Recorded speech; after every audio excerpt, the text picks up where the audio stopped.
This is a special meeting to hold a budget hearing and other business of the City Council of the City of Orange Township, held in the Council Chamber, City Hall, 29 North Day Street, Orange, New Jersey, on Monday, April 13th at 7 o'clock p.m. Roll call. Just a second.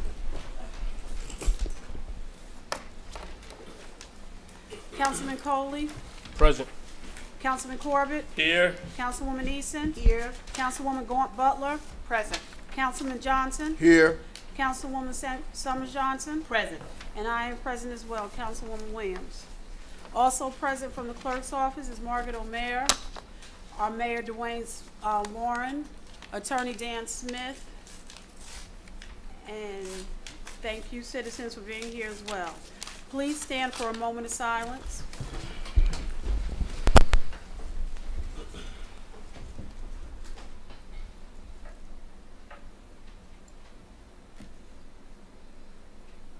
Thank you.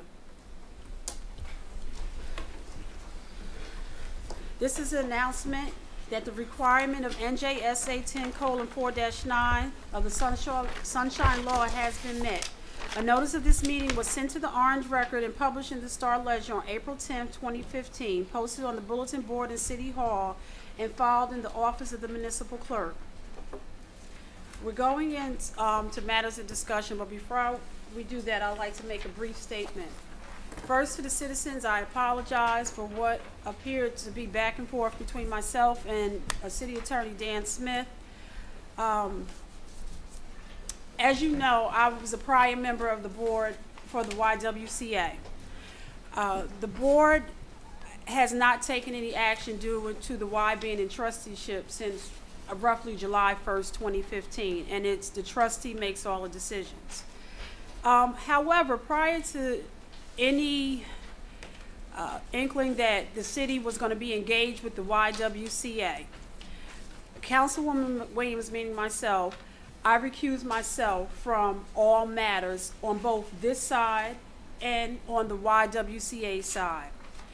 And from an ethical standpoint, I had conferred with the state of New Jersey, and up until the point, if there was something engaging, and this is probably the first engagement from the Y to the and the City of Orange, there was no reason to recuse myself. But once it got to the point where things were coming before the city, I thought it proper so that there would be no gray areas. There was also a lawsuit that was brought. However, that lawsuit was dismissed with prejudice. And lawsuits can be brought, and until they're proven in court, they're exactly that. So I don't want this City of Orange, the residents, think that I don't act in your best interest. I do what I think is right. I do what is prescribed is right by the state of New Jersey, and I even overstep and make sure that I am doing what's the best for the citizens that I serve. This is a public meeting tonight. It is my position that I can sit, as many people have been here. I have had Councilman Coley, Vice President Councilman Coley, anything that deals with the YWCA, I have asked Councilman Coley to take this chair and for him to preside over those hearings. I walked into this meeting tonight and was abruptly approached that I had to leave and I couldn't be here. This is a public meeting. I can be here. But for the sake of city business, I am going to walk out the room so that this can happen. And again, I apologize for what happened when I walked in, but know that I'm passionate about serving the citizens of Orange, and I'm not going to allow anybody to tell me just anything and do anything. But for the sake of business to move forward, I am now turning the chair over to Council Vice President Kerry Coley, and I'll sit here until the votes are, okay? Over there to the vote.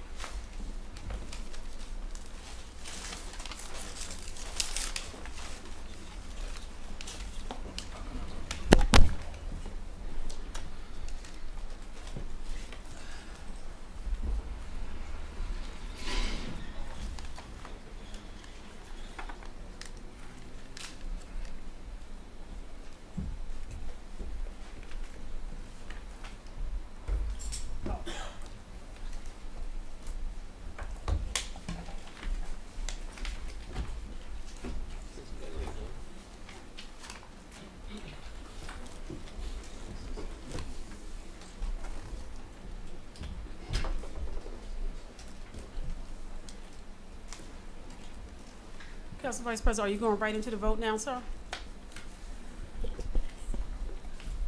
We have citizens' comments.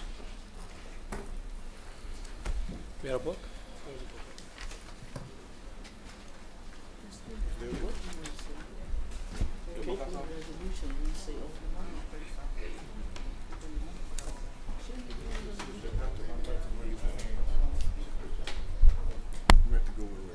Yes, Councilman Johnson. You may have to go with a raise of hands. I don't think they stuck a book outside. No, my name is here. We didn't get There's no book? no book. Okay, there's no book. There's no book outside tonight. You be the first one. Yes, Miss Pat Arthur. State your name and your address, please, Okay. for the record. The name is Patricia Arthur. Live at 402 Tremont Place, Orange, since 1975. I'm a resident of Orange. I'm here this evening to address my concern about the Y and the City of Orange and also the Board of Education. We deemed it necessary that in the City of Orange there isn't anything for children, families, or seniors. This situation between the City of Orange and the Y, it's a necessary program. We need in the City of Orange somewhere for our kids to go when school is out. I know times have not been set up, programs yet, not yet, but I'm sure in due process it will be done. And hopefully the Y will be open until 9, 10 o'clock at night where it used to be in 1975. Okay. The school district is interested in putting or working with the city on the Y with regard to the swimming program. Swimming is good for our special needs students. Swimming is also good for our students.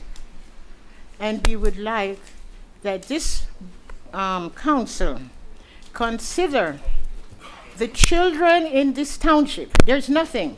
All happens is developers are in this township building apartments, and they give nothing back to this city.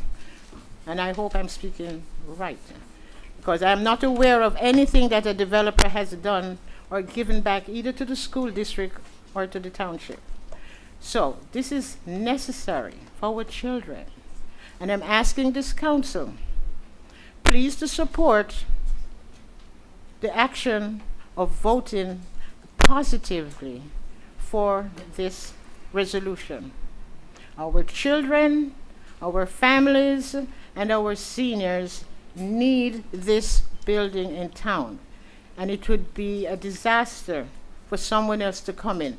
We don't need a developer in here to take over the Y, because a developer comes in and they're going to ask for tax abatement. Okay? And tax abatement for 10, 15 years, like what happened with the senior citizens, and they gave them back another 10, 15 years of tax abatement. So we need to think carefully of our citizens, our children, our seniors, and our families. Our kids need somewhere to go in this township. Okay, and those few remarks, I'm asking the council to consider a positive on this resolution. Thank you. Thank you, Mr. Arthur. Good evening, members of the City Council. My name is William Hathaway. I reside at 232 Lincoln Avenue. Tonight, I come before the City Council to address an urgent need in our community, a community health or recreation center. All through the weekend, there's been mass media reference to Twitter or Facebook. I'm calling before the City Council to vote for this recreation center. I came before the City Council back in last year in reference to the bond ordinance, and I urged you, and I pleaded with you, in reference to we need to save our community. We don't have a regular recreation center in our community. So I thought about it the other day when I walked down Main Street, and I took a picture on my phone and saw this building, and I visualized it one day that all members of our community could actually go there for an event. And I said to myself, well, you know what? let's see what can happen with this building. So there's a vision in this community, a reference to all members of council, all members of our senior population.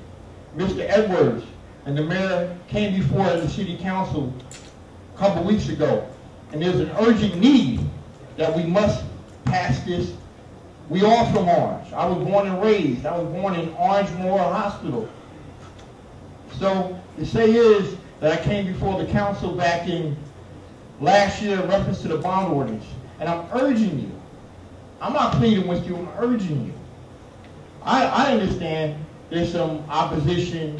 I understand there's needs. I don't consider myself a taxpayer. But the bottom line is I do, really.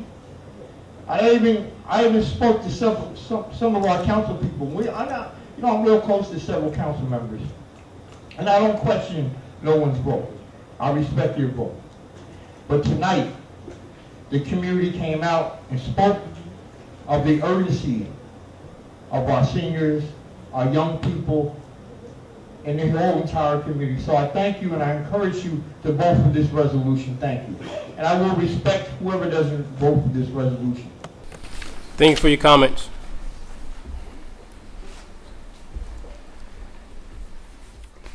My name is Jeffrey Feld. I am an attorney, and I am a local business worker, owner, family person located at 268 Main Street, Orange, New Jersey. Today, I delivered a packet. You should all have a set of questions you need to look at before you vote. I don't need to go through every one of those questions, but those questions need to be answered. The one thing we have is the process. As of, I guess, when I showed up around 7:15, there's a copy of the resolution that you're going to be voting on tonight.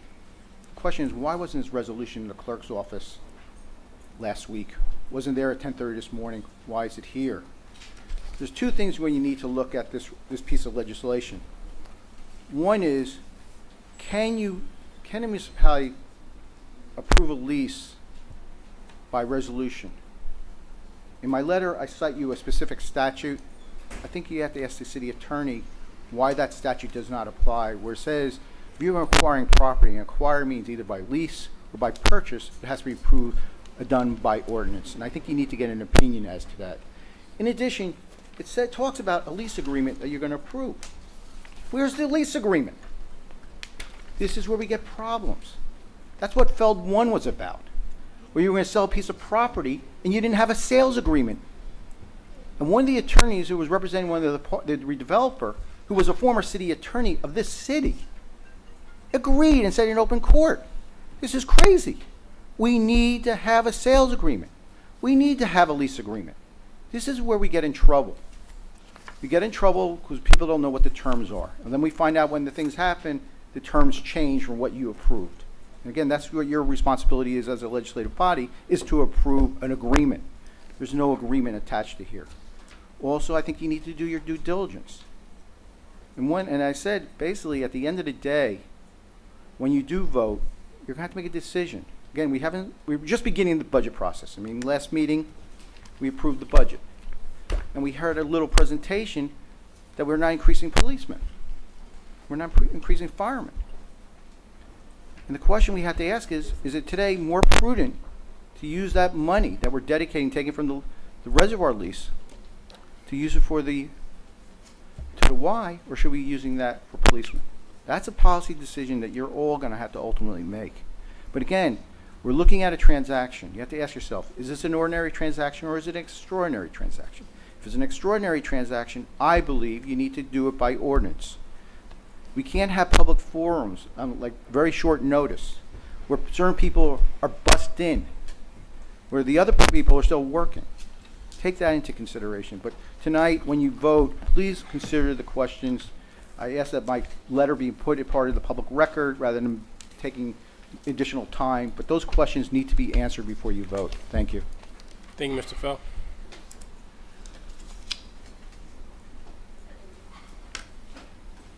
Good evening, everyone. My name is Ashley Cartwright. I'm a resident here in the city of Orange.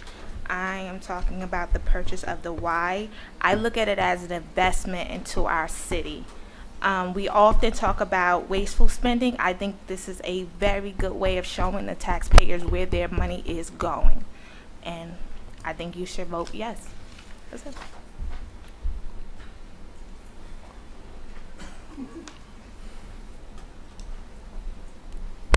Good afternoon. My name is Takesha Knight. I am coming before the council because I am Can you state your address, please? 436 Lincoln Avenue, Orange, Thank New you. Jersey. I'm coming before the council to ask you to vote in favor of the Y. I learned how to swim at the Y, even though I wasn't born in Orange. My daughter learned how to swim at the Y. Now I have a granddaughter, and my granddaughter wants to learn how to swim.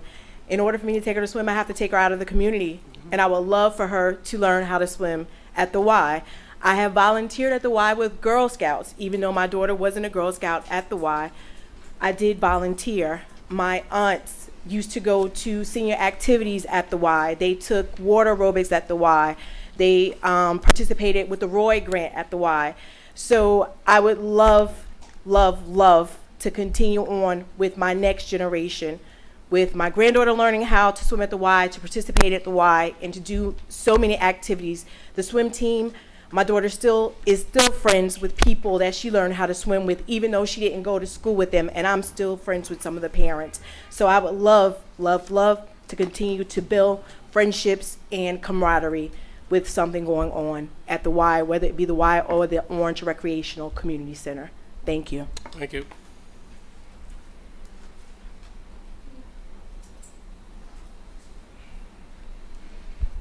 Bruce Meyer, Berkeley Avenue, address is on file.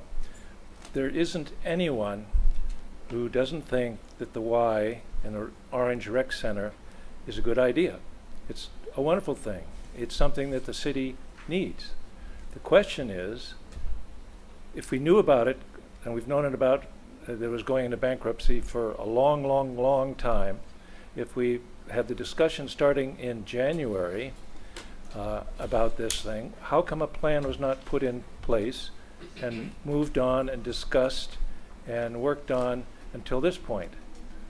To have it show up the night of a city council meeting, just like everything seems to show up the night of, you can't do that process. There is no way to know what's really going on here. Now, we passed a bond ordinance that there was problems with, and folks were worried about, because a lot of the things in the bond ordinance were not really things that should be bonded, things that should be paid for out of general revenues, computers and that sort of thing. This building and this investment is exactly what bonds are for. But it takes planning. It takes some vision. Anybody managing this city and seeing what was available coming up and putting a plan together would have had a plan together and been working on this since, well, at least since January, when it was first seriously discussed. So it is not that people don't want this building, but how can we continually do things at the last minute? You don't go out some evening on a stroll, see a building that's really like, come back and tell your wife, oh, we're going to buy this. And we're not going to take out a mortgage, we're going to do it on our paychecks because I really like it. Well, these things are not done at the last minute like that. And if there is not a better example of why we need to have a professional business manager, I can't think of anything else, because this is absolutely the worst way of doing business. This is, going to hurt all taxpayers, and going forward. So I don't know what the answer is in this sort of stuff, but you should ask, why did we get in this position, and why is it happening on the night when we're supposed to be doing budget? Thank you. Thank you.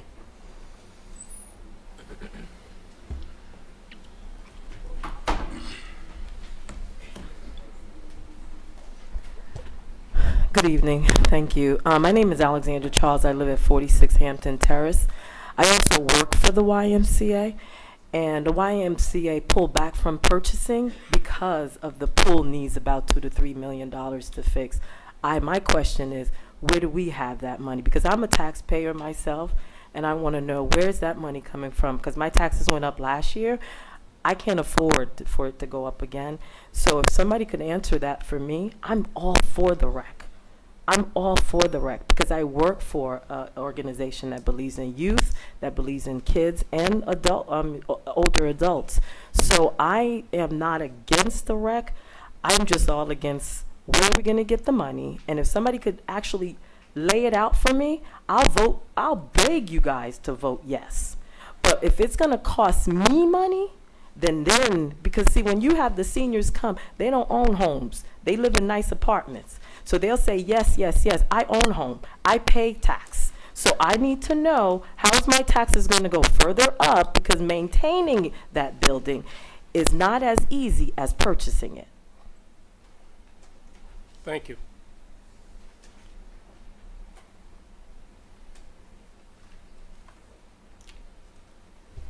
I'm Kathleen Gordon at 211 Park Place. Most of the points, or if not all, have been presented. I also want to add my voice simply that it is outrageous that such an expense would, for a possible purchase, would show up 1 week to be decided the next week. This is not how a city and the administration and the council should be acting and functioning. And there is, as far as I can see, and what has been given out, there is no background enough background information to go on. I agree. I am a senior citizen myself, and I, just like others, would love to swim daily in the city's pool, but one simply cannot reach for everything that one wants. So there has to be proper background information given before this council should make any kind of decision. Until that is not presented, it is not appropriate for you to vote yes or no. Thank you. Thank you.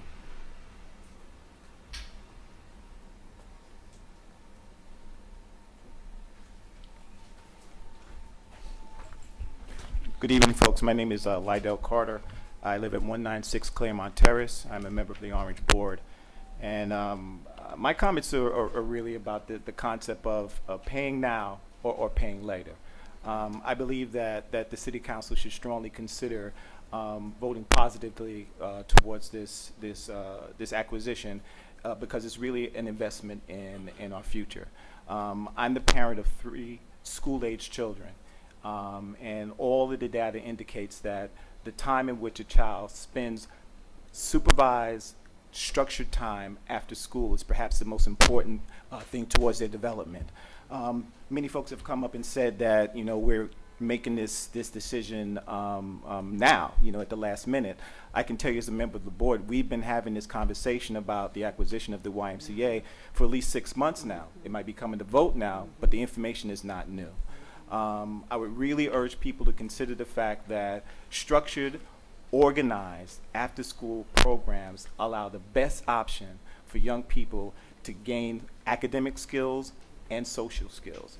It's one of the best environments for school-age children to learn how to build self-advocacy for themselves, how to think about planning for their future. And it's also an opportunity for parents, working parents, which probably comprises of a good majority of the folks who live in the town, to have a place, a safe environment for the young people to be from the time between 4:30 and say 8 o'clock or so. It's a necessary evil that we consider doing what we need to invest in this opportunity. If we have safe spaces for our young people to spend their time and learn from adults. We have many people talk about the facts. We have professionals who have been vetted to help support the development of our young people. This investment is something that's going to benefit the town now. It's going to benefit the town years from now. Thank you.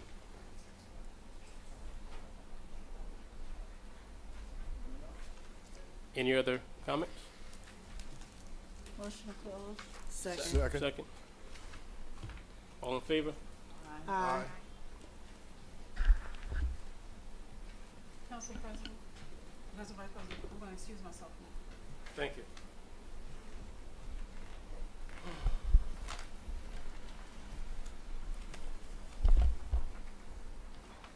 Resolution 112-2015.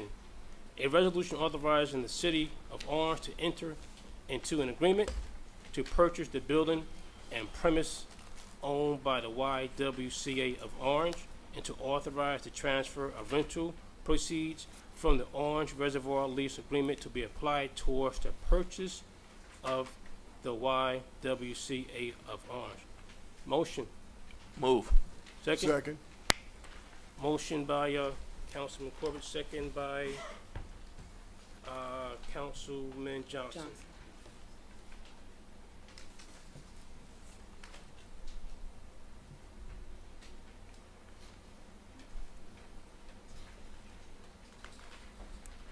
Okay, this resolution, it was postponed from our April 7th meeting a week ago. On the motion, any comments from the council? Yes, Yes. Council Vice President.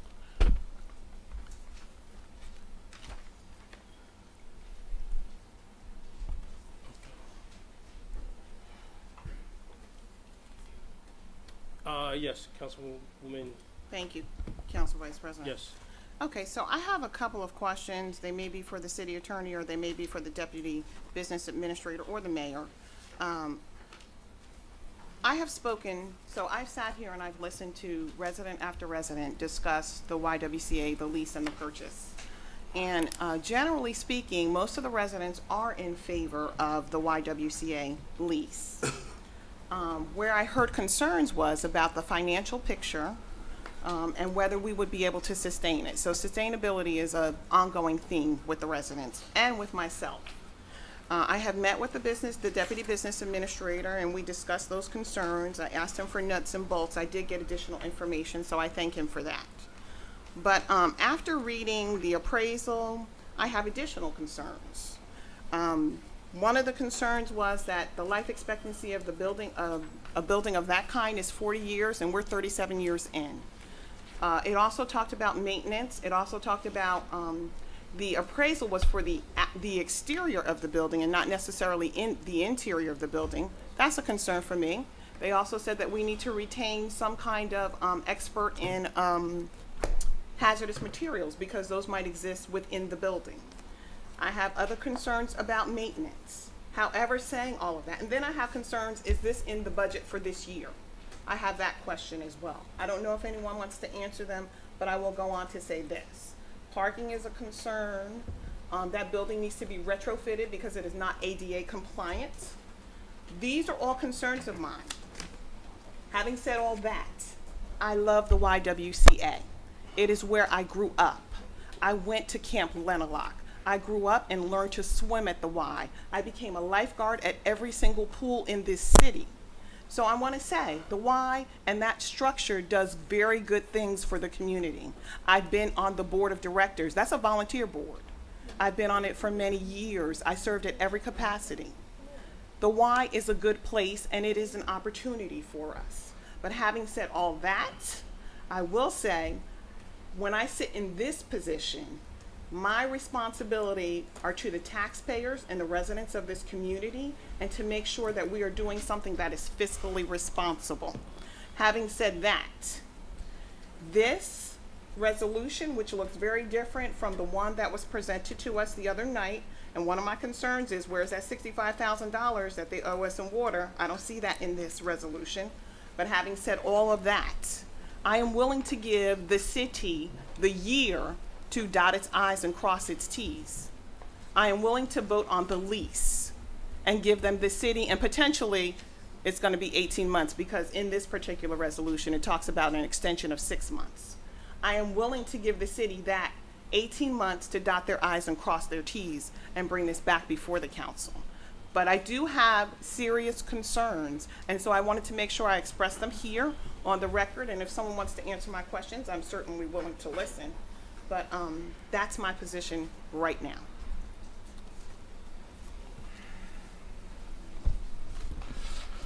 Councilwoman Gaunt Butler, Yes. Deputy Business Administrator Willis Edwards III. We have had a wonderful exchange with regards to some of your concerns, and as I indicated to you in our meetings, in our numerous conversations with regards to the Orange Rec, our effort to acquire the Orange Rec is not without proper due diligence. Our effort to move forward with the lease, to give us an opportunity to preserve that as an opportunity to go into further, is what we're asking for. The $100,000, it is our hope that it doesn't, and I'm pretty sure it's the hope also of the trustee, is that it doesn't go for a year. It is my effort that within the next several months we will have an opportunity to do some of the things I indicated to you in previous communications, and that's one, make sure we have our own appraiser, our own environmental impact study done to make sure that we do our proper due diligence, so that when I come back before this body, we are in a position where we all feel comfortable to the best of our ability. In terms of the sustainability and the operations thereof, the city currently makes a significant investment. Let me be very clear. This is not a new Y. This is an Orange Rec. The days of the Y have passed us by. It is our time to do a new expansion, a new opportunity. While we languish in those memories of the Y, I think there's so many aspects where we can create new memories. And with that being said, I think there's a great opportunity for us to work together collectively to put forth the best plan to make that we do going forward. The $65,000. The $65,000 is a portion of what we will also negotiate as in terms of it. They won't get away with paying us our $65,000. That's a lien that we have against the property. So the settlement for that, and as a part of the structure of the initial investment, is that the $100,000, the purchase acquisition price cost, is approximately $1.5 million. The $100,000, if done in a timely manner, will go towards the reduction of the $1.5 million to go down to the $1.4 million in its acquisition of the property, not negating what their obligation is for us. That $65,000 was used to show that in addition to the money that we were going to be leveraging with the lease agreement that we have at the reservoir, that there was still additional money that was owed to us. Okay, and then just another question on the Sure. $75,000. That is not mentioned in here. Well, no, my question is all of that in the current budget that we have here in our? In the current budget, we're asking for that to be included into the capital appropriations on the capital plan. So is it in the general fund in this budget, or is it Joy will speak. allocated? It's for our general, in our general fund, and our general capital improvement, because it has to be in our capital improvement. Okay, and then my last question, and this might be for the city attorney.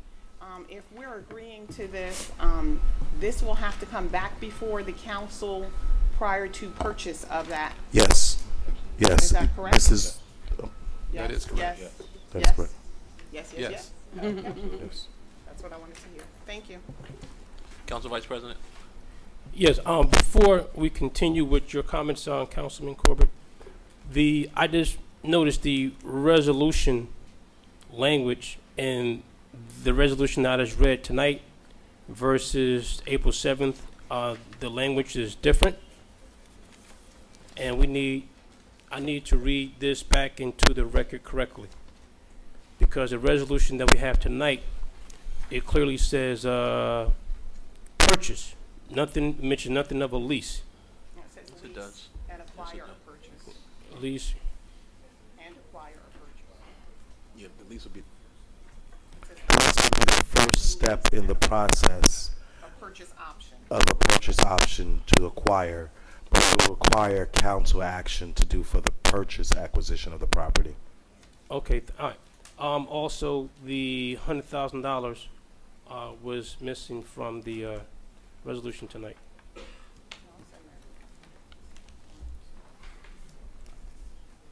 Fifth whereas. It's in the fifth whereas? Fifth and the sixth whereas.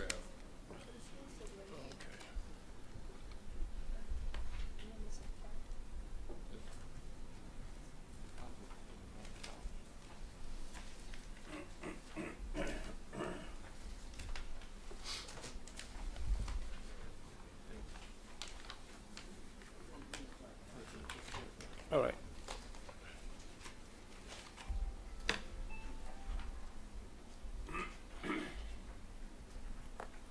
All right, thank you. Councilman Corbett? Thank you.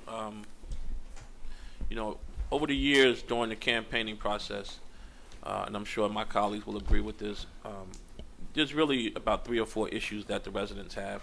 Taxes generally being at the very top of that list, public safety being another, you know, quality of life issues. And then not far behind is always a facility within the city of Orange that will allow our residents to have some type of recreation. So when I consider all of that, you know, it becomes kind of easy in terms of which way I'm going to go with my vote. One of the things that concerned me tonight was the mixture of the population that we had out here in the council chambers to hear the presentation on the rec center. I really wish that we would have had a better mix of the working class individuals and some of the children, the youth in the city of Orange to hear what their issues are and concerns are, and their passion about where they want the council to go and the administration, really which way they want us to go in this whole process. The lease agreement, I'm all for this lease agreement. I think it's, you know, as has been stated, that it's the first step in trying to purchase this facility. However, Mr. Felt made a very good point, and that is we should be able to see that lease agreement if you had it available for the council to see and attached to this resolution. It makes it easier, it makes it cleaner, and it's all about transparency. We would know exactly what's stipulated within that lease agreement. Of course, the hazardous material, as I indicated in the meeting last Tuesday, is an extreme concern for me, and once you guys get someone who is able to actually go in with the expertise to come back and do the evaluation of the entire building, then we can make it an intelligent decision in terms of, you know, how it's going to impact the city in terms of finances. Mr. Edwards, you did indicate that it would be a good thing to be able to keep the Y or the rec center open for 24 hours or midnight basketball, so forth and so on. Some of the other things I think you need to consider, though, so that we can keep it open for 24 hours is a domestic violence hotline housed out of that building. There's possibly grant money available for that. Also, Homeland Security might not be a bad option to include in that facility. Again, there may be grant money available to assist us in this entire endeavor and help to relieve some of the tax burden that we are all going to face with this proposal. I think the majority of the citizens here know Councilman Corbett well. They know that when it comes to recreation, doesn't matter what it is, the age level or anything else, Councilman Corbett's there.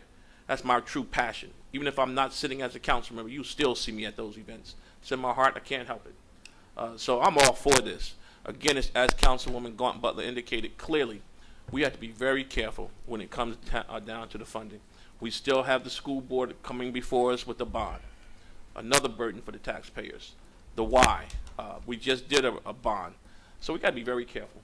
We want to be able to, of course, accommodate the citizens and the whole scope of citizens within the city of Orange where this rec center is concerned.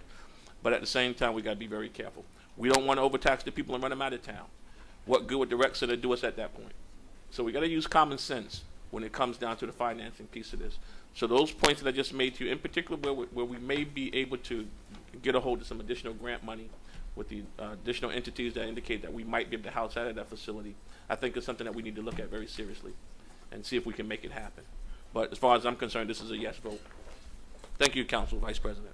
Thank you, Councilman. Thank you, Councilman Corbett. Councilwoman Johnson, Summers Johnson. I just, some of the residents that were here, I spoke with them, and Yes, there were a lot of seniors, but there were also, for me, a lot of South Ward residents that have spoken to me via Facebook and spoke out in favor of it, and they are taxpayers. They actually are spending money outside of the city. For me, it would it's in the positive for me because I have everything in my house. I have the seniors, I have the children, and just giving an example, last week when Orange was out of school, I had to pay for my son to go someplace very expensive for the whole week, where I could have dropped him off at the Y.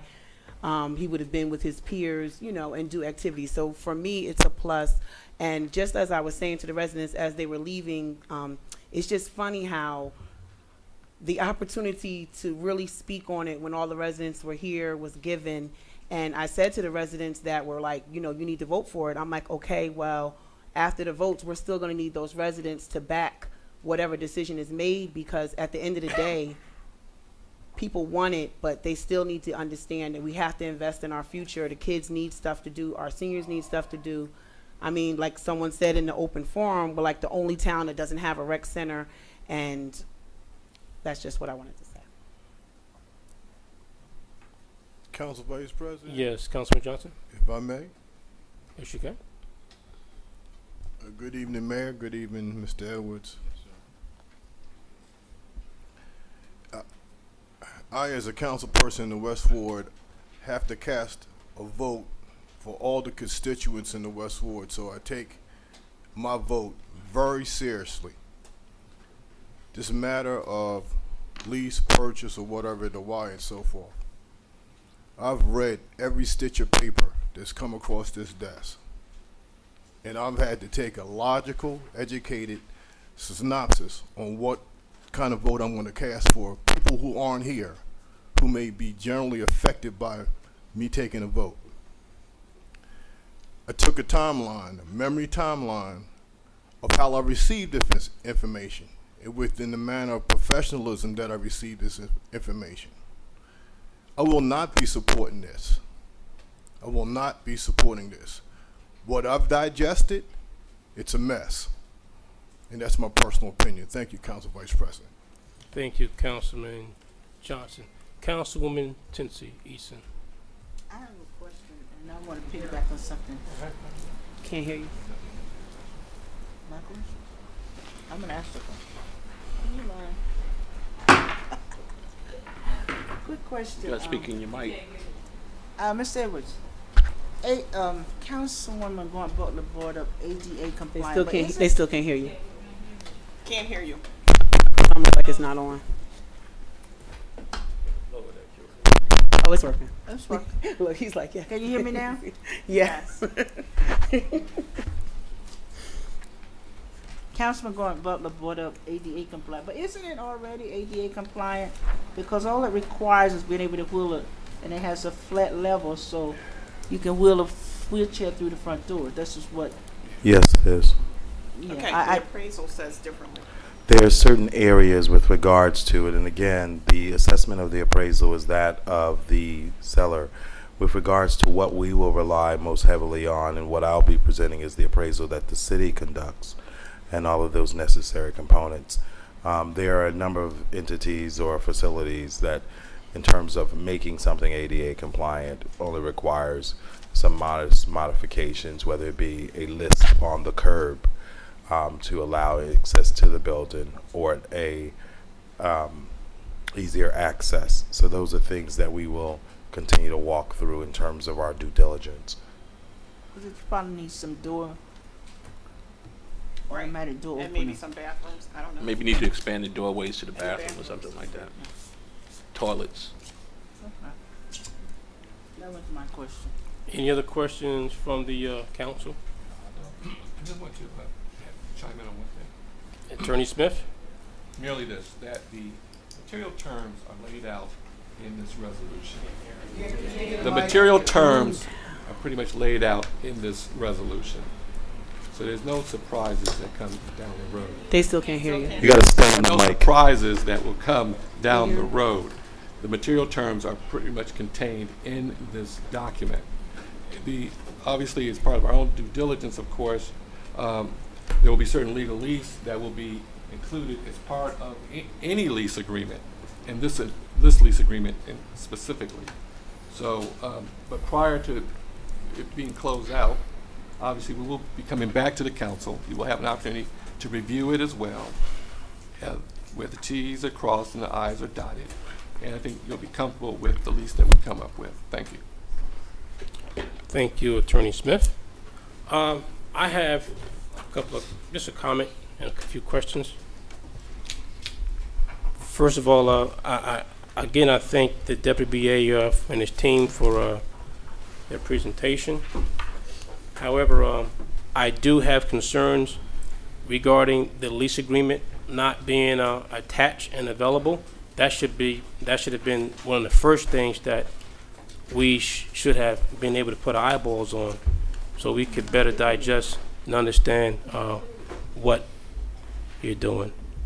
And also, I just have a few questions for the Deputy BA. I realize you said that we had a deadline to suit your questions, but I just didn't get an opportunity to meet that deadline, and I just feel that questions should be answered whenever they ask.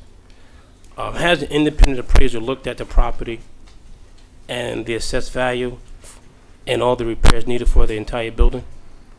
Just to speak to your point with regards to availability, by all means, you can ask the questions at any time. It was just in an effort to get questions in so that I can disseminate as much information as possible. As you've heard from your council colleagues, that there were a number of concerns with regards to the dissemination of information. And unfortunately and fortunately for us, we have a 7-member body who have different requests, and in an effort to try to meet all of the requests that was asked, information comes in at a space and a place. But that being said, it was our effort to get as much information out as possible. Secondly, as it relates to the independent auditor, that's a process in terms of us doing our due diligence with regards to the acquisition of the property. We will have our own independent appraiser go out. Matt from the tax assessor office, who does appraisals, sort of went through the building and gave an assessment, which you will find in the documents that I sent out last week, where his assessment is actually higher than the appraisal that was provided by the seller. The seller came in at $1,870,000, and the city's tax assessor came in at $2.2 million. We will then go out and make sure that we acquire a third official appraisal to also evaluate and look at some of those things. And just to Councilwoman Butler's point, I've made this very clear. We will do all of our proper due diligence prior to, so that these questions can be answered on a long-term commitment. So you said all that to say no, that you didn't do an independent I said all that to simply say that we did not have the opportunity to do what is not in the proper process for it to occur. So I didn't just say all that to say no. I said all that to simply say. My question was very simply, it's not a matter of process. It's just a matter of either a yes or a no. And my question was very simply, was an independent appraisal done for the building with all the repairs that are needed? It's either yes or no. It's not process or due diligence. It's just either yes or no. Well, I think it's not one simple question. So I take it as a no. If that's the way you want to process No. I'm not trying to speak for you. I'm just asking you a question.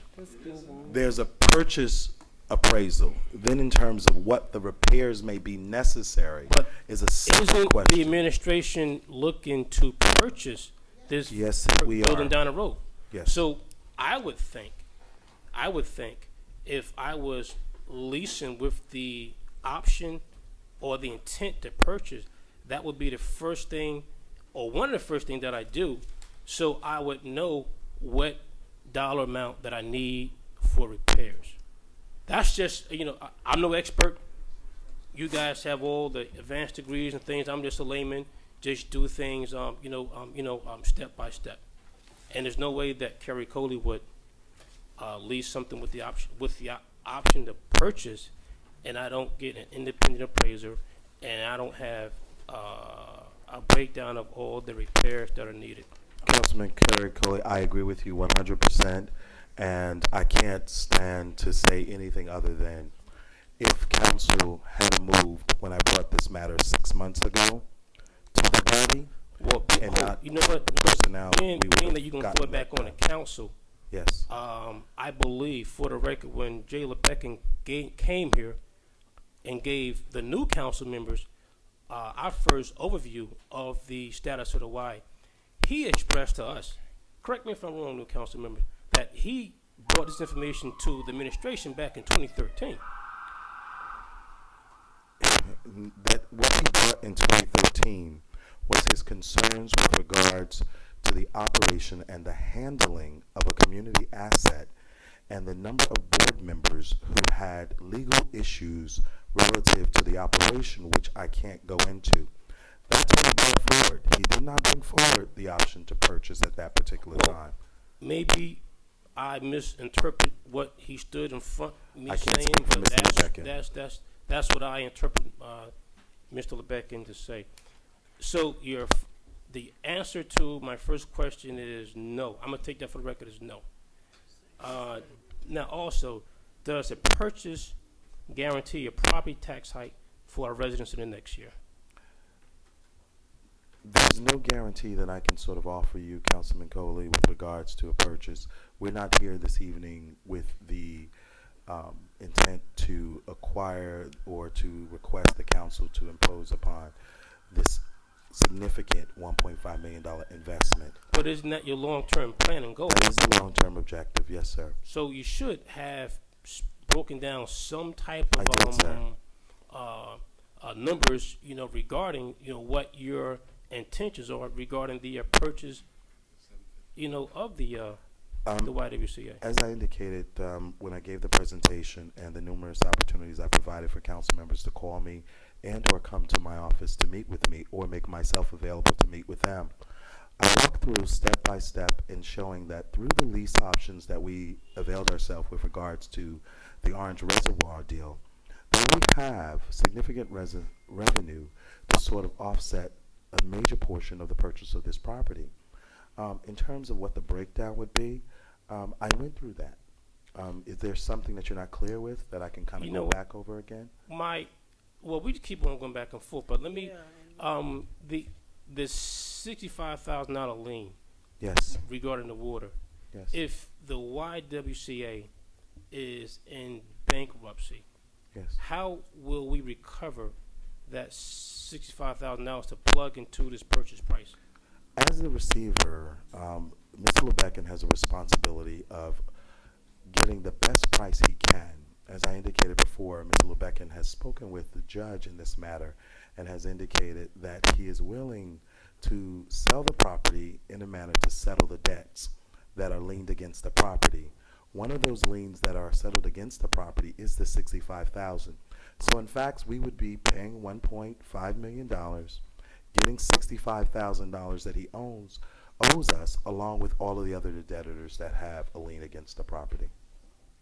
Okay.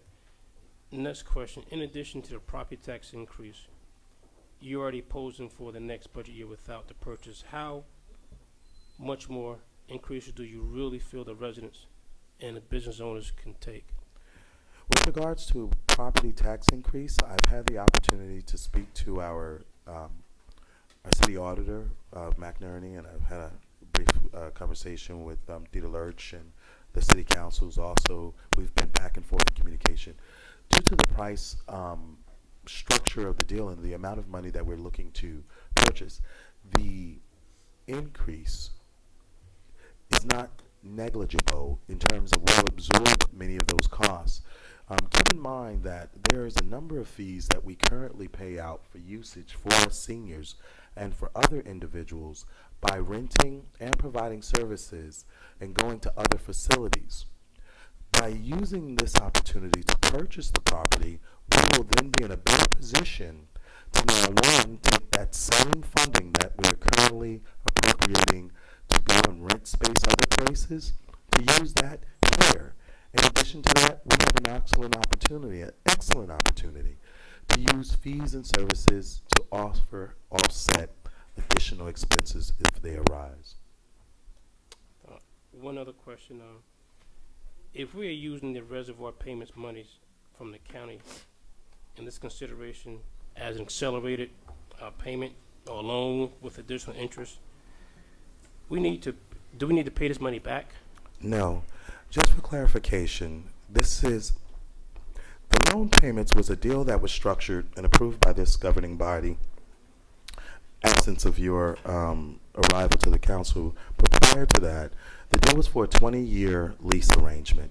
During that 20-year lease arrangement, for the years 1 through years 10, it was for a total amount of $750,000, with $75,000 being structured throughout each year of the 10-year lease. Since the bill was struck in 2012, $75,000 has been allocated and appropriated towards the operation of the budget every year, including this year in 2015, bringing the total sum of the $750,000 down to $450,000 that we have in a designated account today, which is an interest-bearing account. So we have $450,000 right now.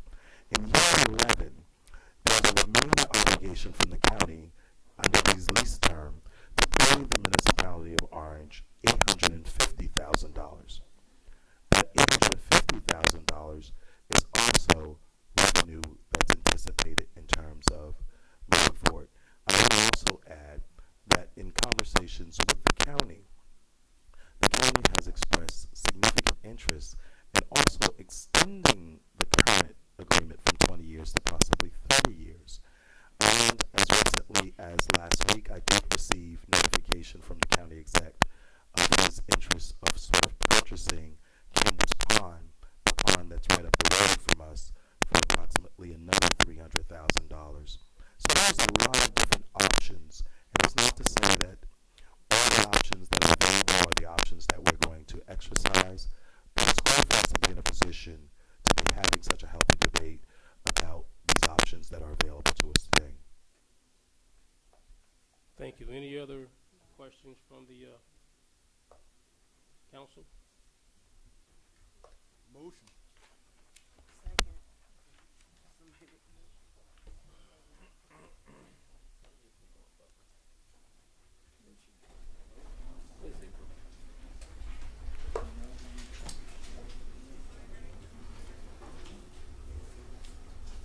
Is Councilwoman She's on her way.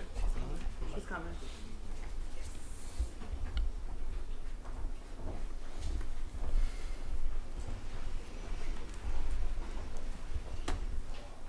okay? No more questions. Okay. Councilwoman Eason. Yes. Councilwoman Corbett. As the young people say, I'm all in. Yes. Councilwoman Summers Johnson. Yes. Councilwoman Johnson. No. Councilwoman Gunn Butler. Let me just be clear. We're voting on 112-2015. 112-2015. I am in favor contingent upon review in 1 year, potentially 18 months. And I vote no for this resolution. Madam Clerk. Passes.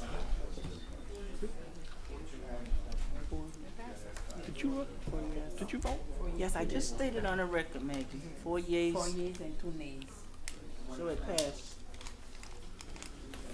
And 1 absence. And 1 absent.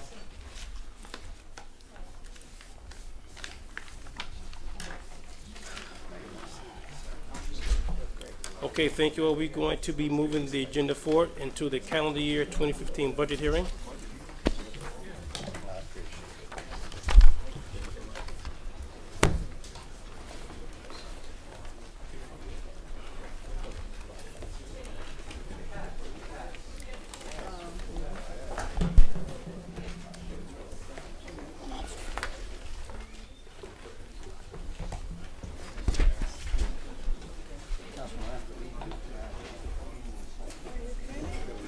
I hate to do it to you.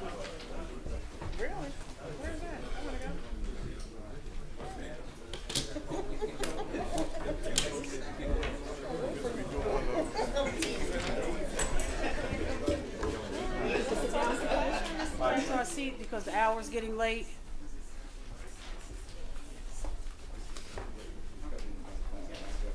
We're in adjournment, right?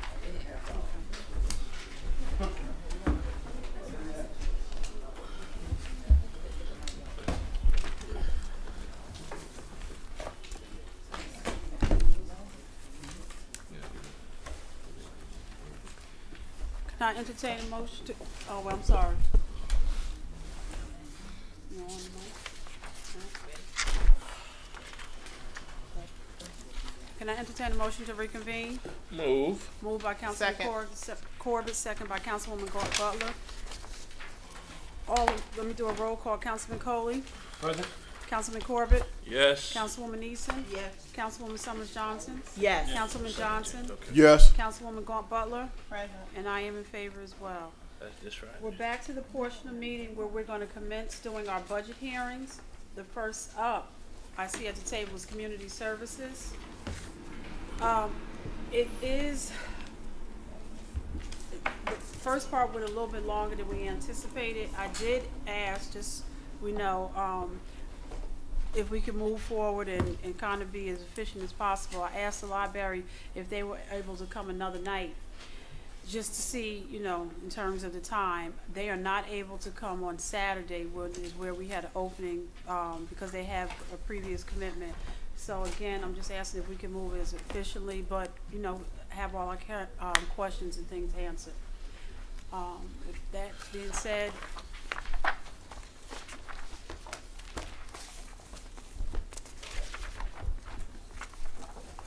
okay.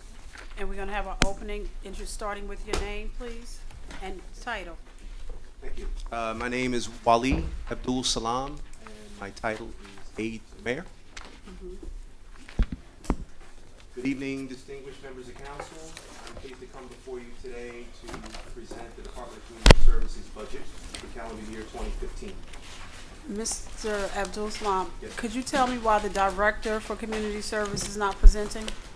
Just Yes, so, ma'am. and I just want to get that on the floor before we get into the meeting. Yes, ma'am. So, November 3rd, I was hired as acting director of community services for several months while the director was out on leave. And when she's come back, I continued to work directing the activities, creating efficiencies within the Department of Community Services. Okay. Thank you. Sure. So I'm excited to be here to present the budget, and I'll try to make it as quick as possible, and I'm happy to answer any questions that you have. Hold on, one question. So you still working in the capacity of Director of Community Service? That's correct. Okay. I've been assigned to continue working with that too. Okay, thank you. Councilman Lee, just a second, okay. Matt, do you want to unplug that and move that against the wall? No, we're good. Okay. All right, Councilwoman Easton, I'm sorry. I don't see him listed in the budget. Where are you accounted for in the budget and your money, your salary? I'm actually in the mayor's office.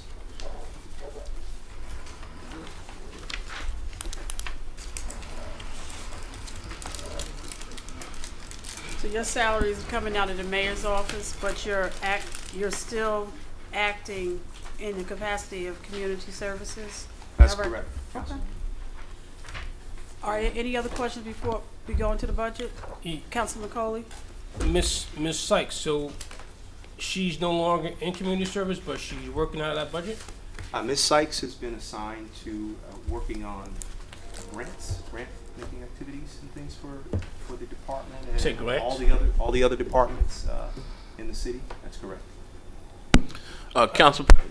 And you asking questions, okay. Before we get into the actual Councilman process, Ms. Lascari, can you provide us with a justification as to why he would not be listed in community service and listed under the mayor's office? I mean, to me, it only makes perfectly good sense that we have a clear trace of where everyone is situated within the administration. I believe that my understanding of the situation is that his primary responsibility is as aide to the mayor, but he is acting as a support to the community services department. Okay, thank you. Councilman Coy, let me just, to the Attorney Smith, I need you to, Attorney Smith? Yes. I need you to talk with the, Office of the Mayor, because in fact, if Mr. Salam, or Abdul Salam, Salam is fine. Abdul Salam is acting in the capacity of acting, he has exceeded that time which he can act as acting. So can we get a letter, can you submit a letter to the council in regards to that tomorrow? We'll look into it. Okay. Council President, Councilman can I Johnson? chime in here? Yes. Because we coming right out the gate with my head spinning. We haven't even got past stepping in the batter's box and my head is spinning. So Ms. Sykes came back and they didn't give her job? And what I want to caution is just caution in regards to specific.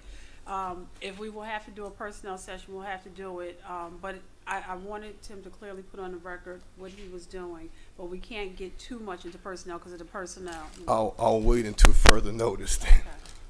I'm sorry, Council President. Councilwoman Can you Butler? state your name again for the record? Sure, it's Wali Abdul Salam. Okay. It is not Higgs. My legal name, yes, Reginald M. Higgs Jr. That's on my birth certificate. So what you see there is a combination. Okay. And the mayor's office. So what is on your paycheck for the city? Reginald M. Higgs Jr., sir. Okay. And Mr. Abdul Salam, you're welcome to, the concern, you're welcome to, let this Thank you. administration know that it was concerned about this. Sure. We'll let you move forward. Okay, did you want to start with the opening statement? Well, yes. So, like I said before, we're excited to present the budget. There's been quite a bit of work done since I've started. Our health department has taken in over $61,000 in revenue, and we're tracking it through vital statistics activities, animal services, recreation, older adults, and nursing for the first quarter of this year. So that's pretty exciting. We're also engaging in our first annual multiple sclerosis walk on April 26th, and I invite everyone to attend if you're able to make it out. It's a pretty exciting event for us. Our seniors are as active as ever, and our sports and camp registrations are underway. And so as not to go too far into the evening, I'd be happy to answer any questions you have on the budget or anything else. Mr. Abdul Salam, do you have any handouts for the council? I do not. Okay. So the first portion, we are on the salary page.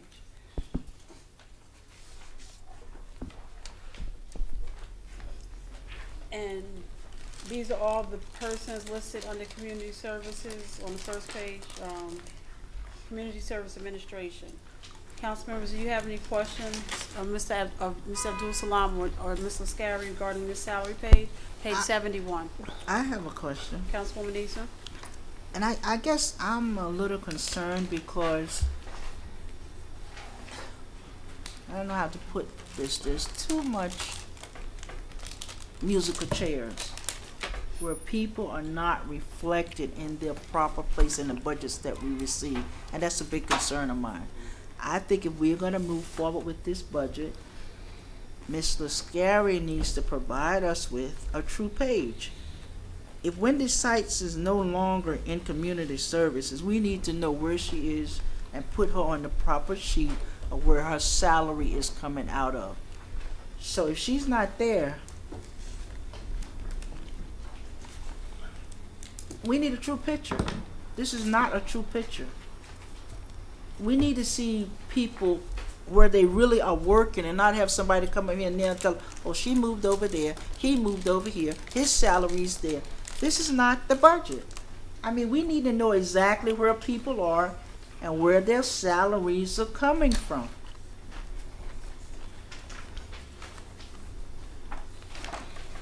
At the time when this information was compiled, there was finance office's understanding and coming from the business administrator's HR One office. second, Mrs. Scary, yeah. At the time when this list was compiled, It was my understanding that that was the position that she was in. That was the information that was coming out of HR. And as I understand it, the majority of the grant work that she's working on is for the sake of community service, so it would still come under the auspices of community service. We do not have another department created called grant administration. So I think it's still appropriate to keep her in community service, because that is actually what she's working on. My question then becomes, is she still the director of community services? That is not a decision that I would have access to. Someone's title, or it comes from the Department of Administration. So what you in essence telling us is that she has additional duties to do. And I go back to the first question that was asked. Mr. Edwards. If Mr. Edwards, just wait. she is a director, why is he doing the budget? I mean, there has to be some clear-cut delineation as to who does what and who does.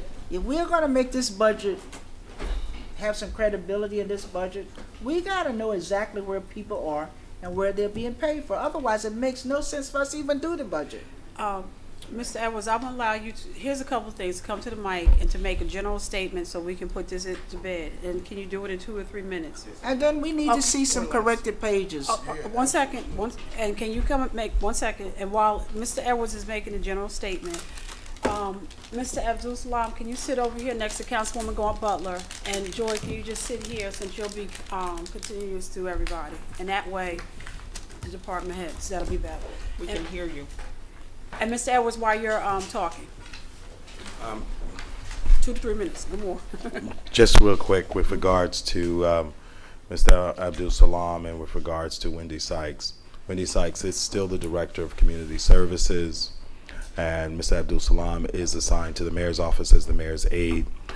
The Mayor's Office has lent Mr. Salam to the Administration Department to allow Mr. Salam to work on some of the initiatives that we've even talked about this evening in terms of the acquisition, in terms of restructuring the Y.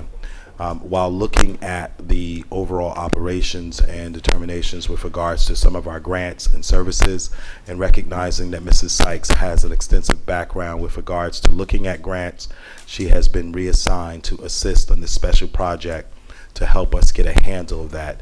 And while this process is going on, Mr. Salam is the most important person to kind of have directly here. So it's not a matter of whether or not she's been removed.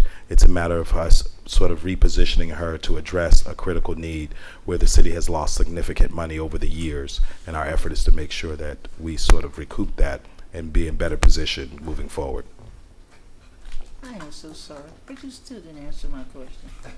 I'm sorry. What, I mean, I thought I answered. Councilwoman Easton. I am so sorry. Councilwoman Easton, I got, but we're going too far into the personnel.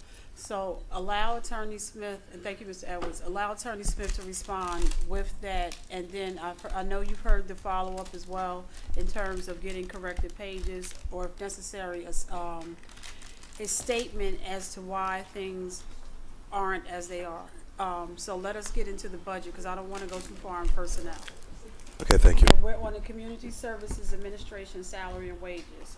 We noticed that. Councilwoman, I beg your pardon. Yeah. So, when are we going to get a response? I'm just concerned. And I have a right to be concerned. I hear your concern. That when we are doing this budget, we need to have everything cut and dry this year. We haven't had that in the past, so I need to know when we're going to get a response, how it's going to pan out, and where these salaries are. Because if I would say anything, if we were going to cut in this budget, and being she's not doing that job fully, we cut to $71,000. That would be my recommendation. And again, we can move on. Attorney Smith, do you know when you'll be able to respond to the council? We'll start on it tomorrow. Thank you. Thank you. Thank you. Council President, before we go, I just want to ask Mr. Scary if it's possible that you provide us with the category or the heading of union and non-union members, because it's not last year's budget and in previous budgets we had that category, we had that column, but it's not showing up tonight. And that helps not only myself, but it also helps the Citizens Budget Advisory Committee understand who's a union member and who's not in terms of raises and increases. Okay? Thank you. Council President, if I may.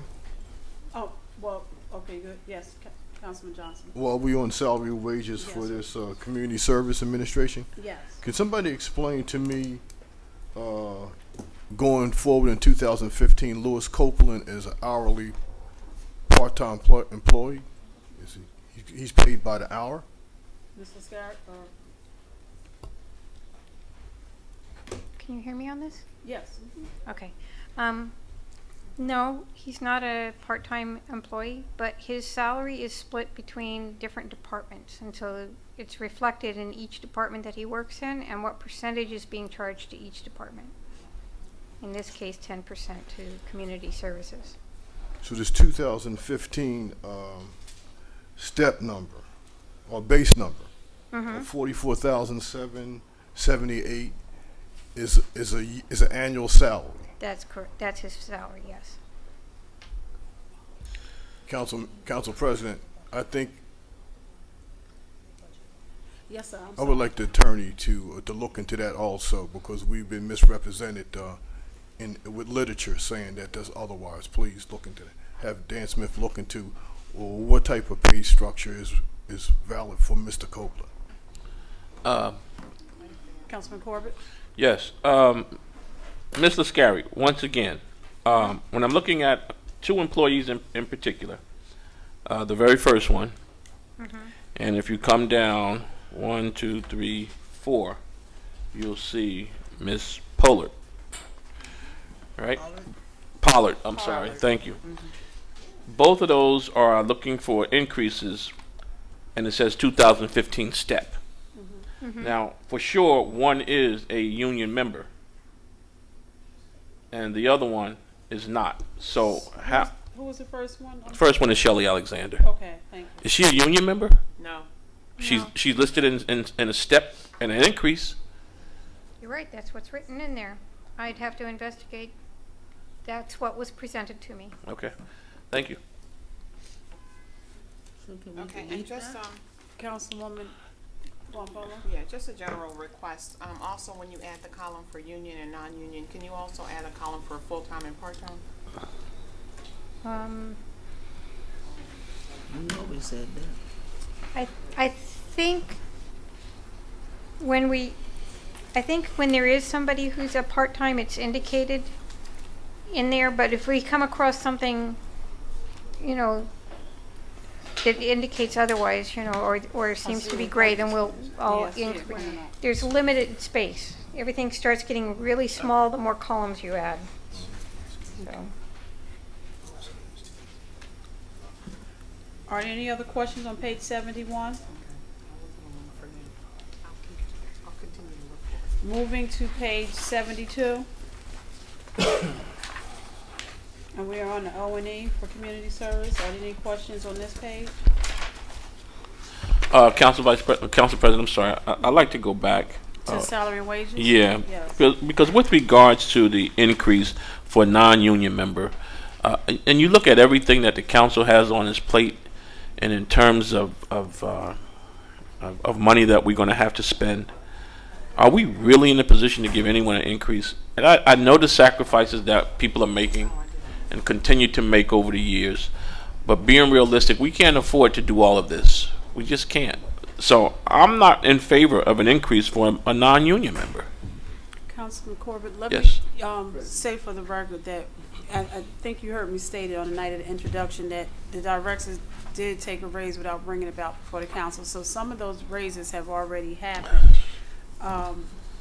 So I guess the question, Mr. Scott, in terms of the employees that are not entitled to the union raises, can you just tell us this anticipated or actually implemented?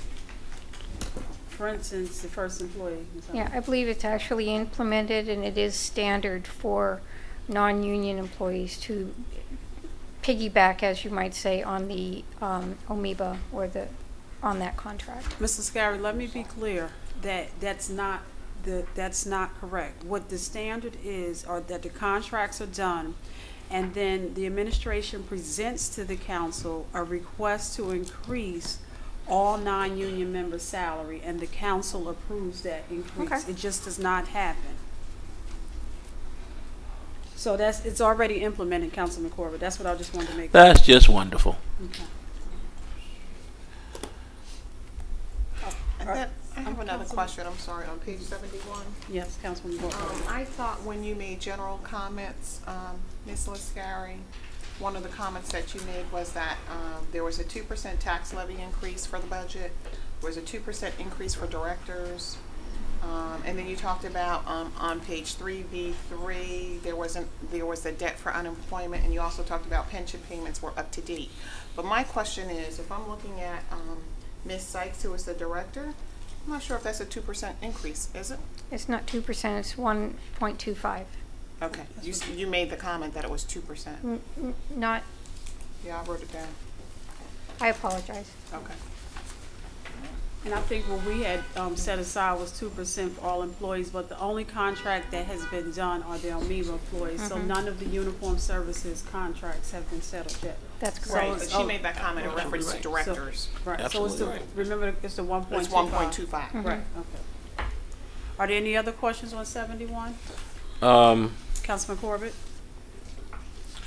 Oh, it's a contract, I guess. I'm looking at the Wendy Sykes salary and wage piece, and contract increase. It indicates it is an increase, but she was out for most of the year.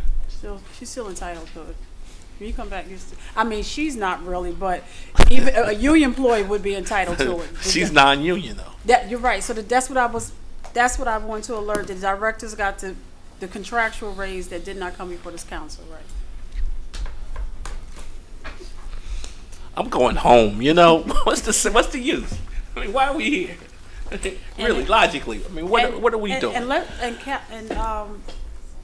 I would like to know, Mr. Scarry, what is the thinking of finance so what the council approved was 1.25 in 14, and what was it in 15 and 16? Same. 1.25, and then 16 will be 2%. Yes. Correct? Yes. Okay. So is that the same? Is that what you also felt that all the directors were going to get as well? That was my understanding. Okay. All right. So we have to clear that up. Okay. All right. Any other questions with 71? If not, moving to page 72. And we're on O&E for Community Service Administration. So we didn't eliminate anything from that page. Let's go back to that page. I don't want to. Councilman Corbett, do you have a recommendation, sir? Yeah, cut all of them. We can't we signed off on the contract. It would be my suggestion to take the directors until it comes back correctly before this governing body. That we did not agree to. Yeah, I didn't. Excuse me. Coley? I do have a question regarding, I guess, Wendy Sykes' salary coming out of this budget. If she's not working in that position or in that title, why should we appropriate funds for that? It should be a shift or perhaps a change in title for her. Do you have a recommendation?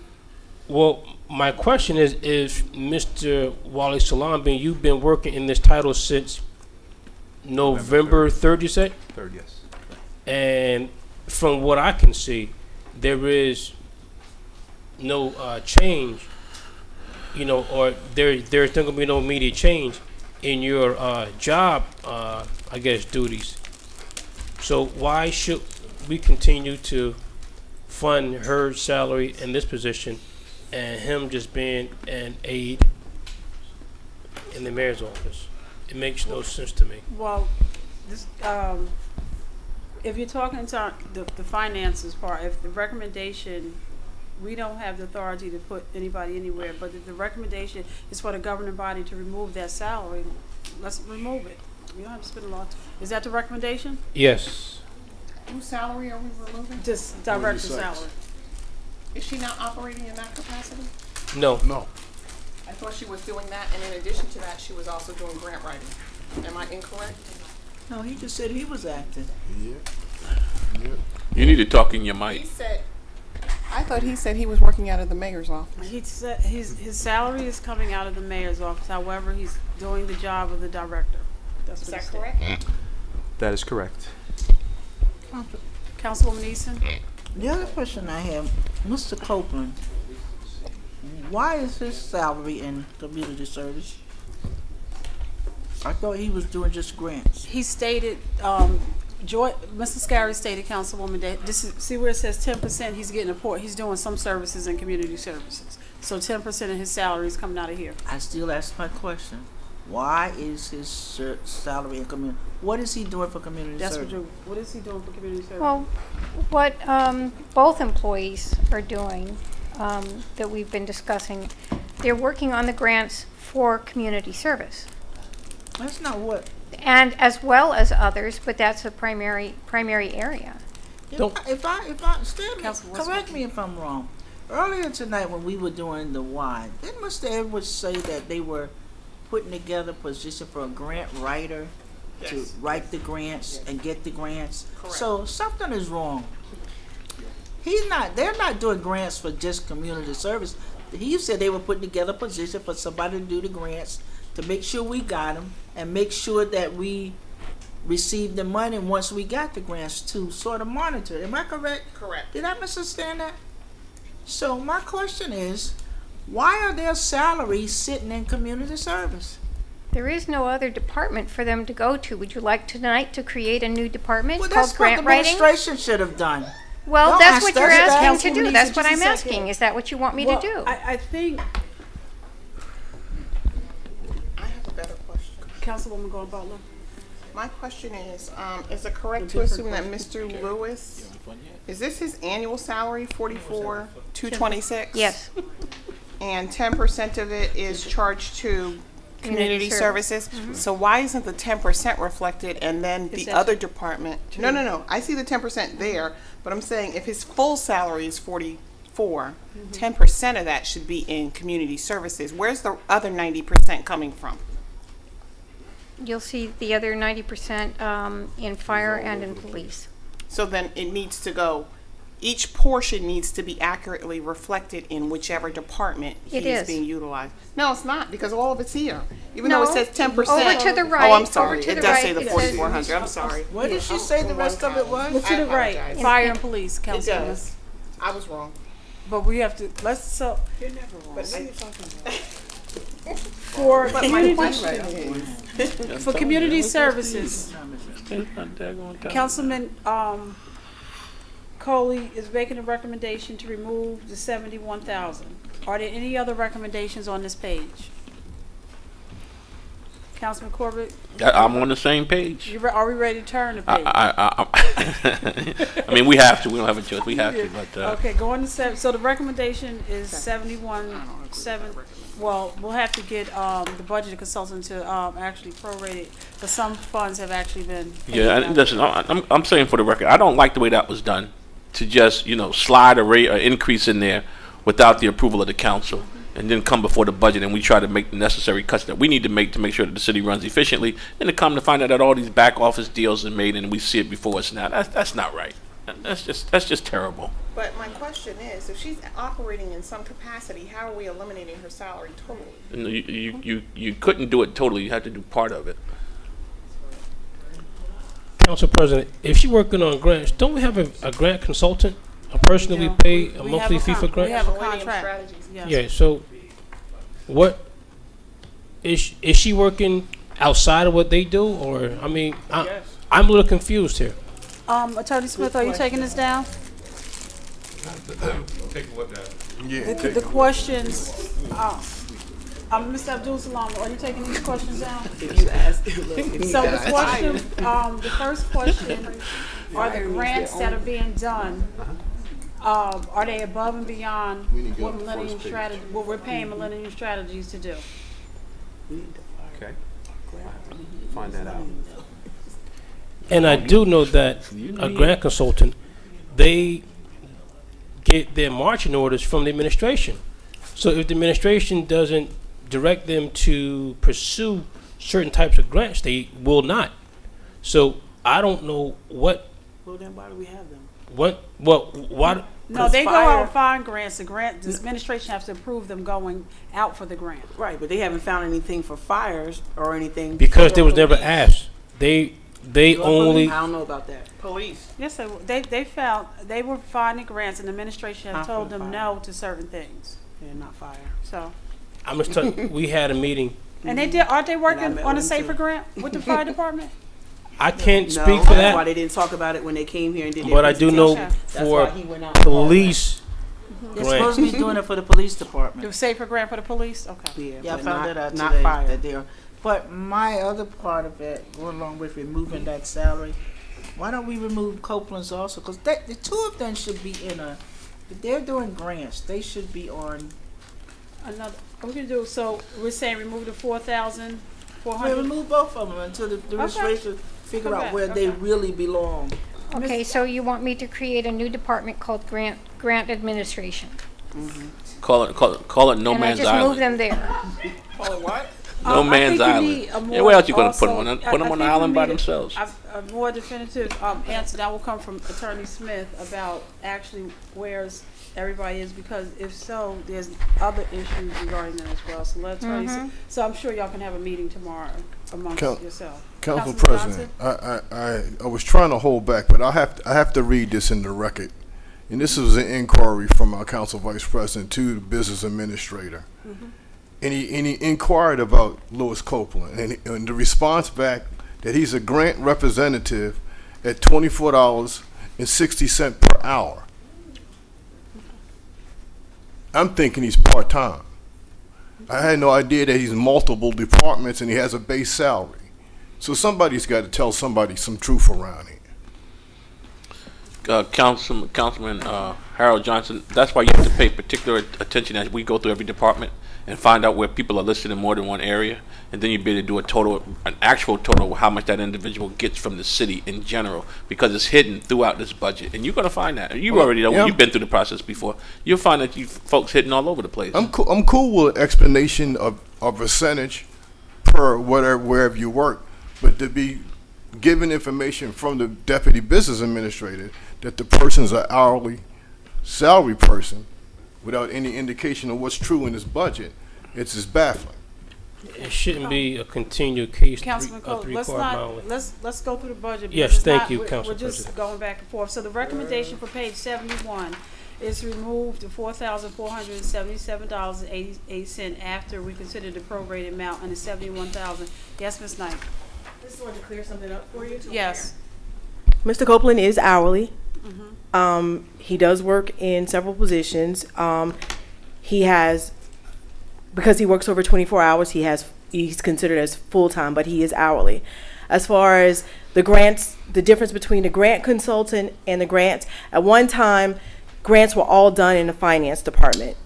And Mr. Kelly, when he was here, he split them up and he sent them out to the individual departments.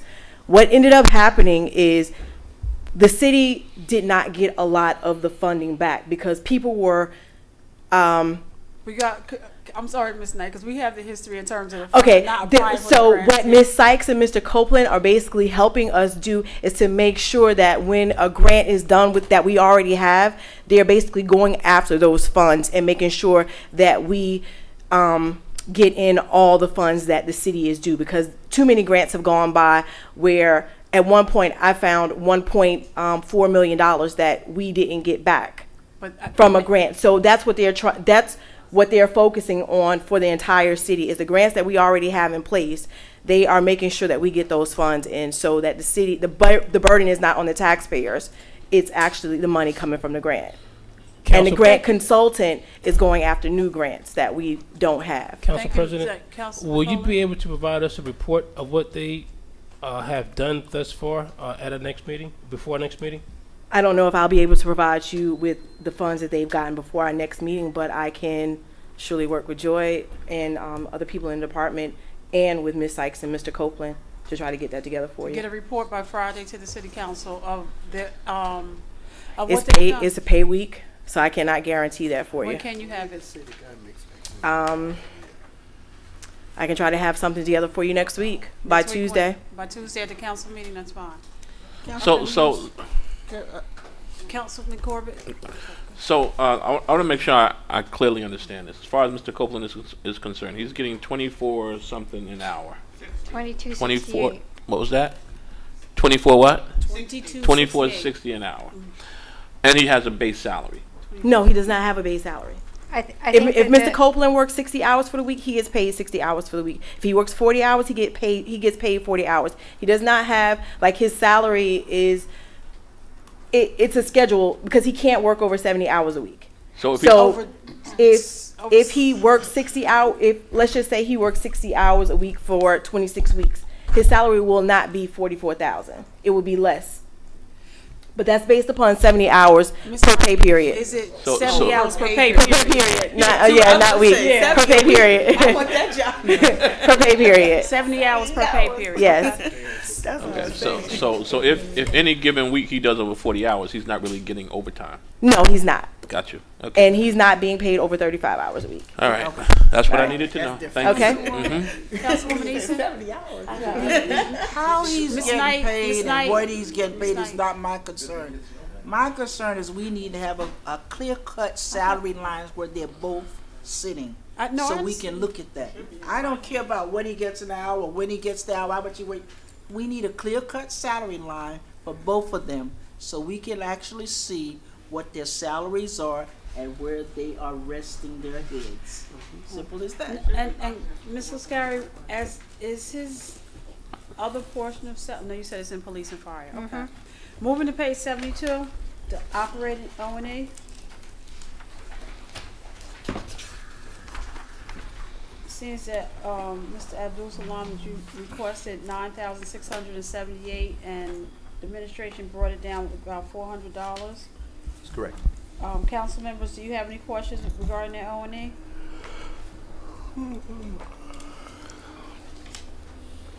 On we have an environmental and administrative staff. Where are you at, Councilwoman? Can you tell me? 73.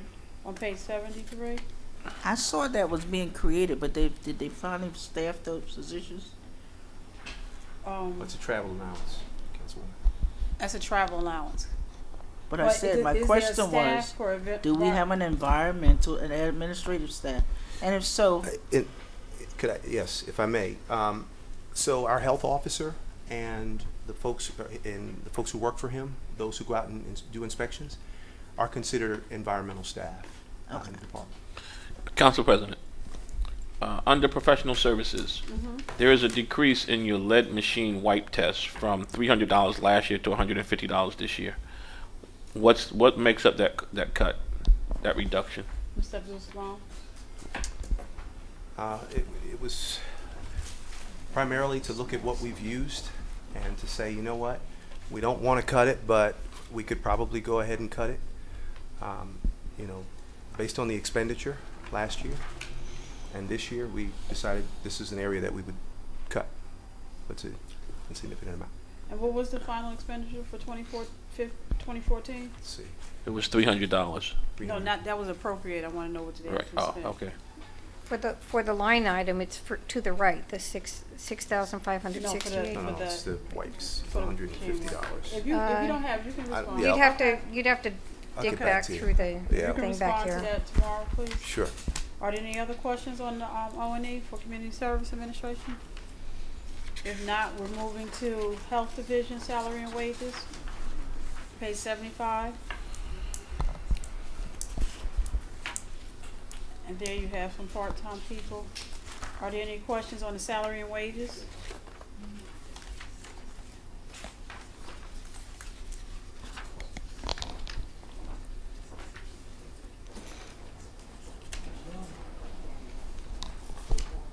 No questions? Question. Yes, Councilman For Corbett? the very first person listed under health, Nicholas, the hourly rate in 2014 was $20. This year is 20.25.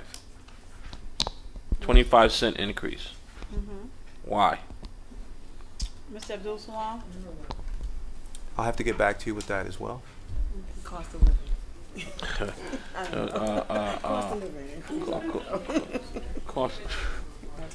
Cost of living, non-union member.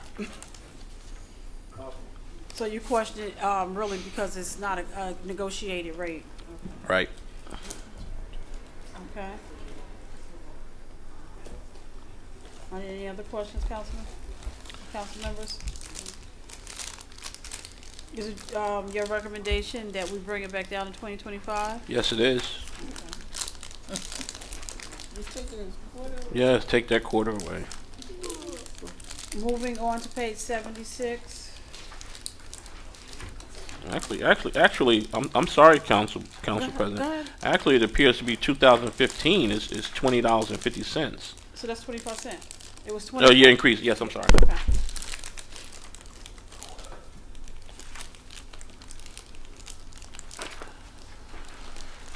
So moving forward to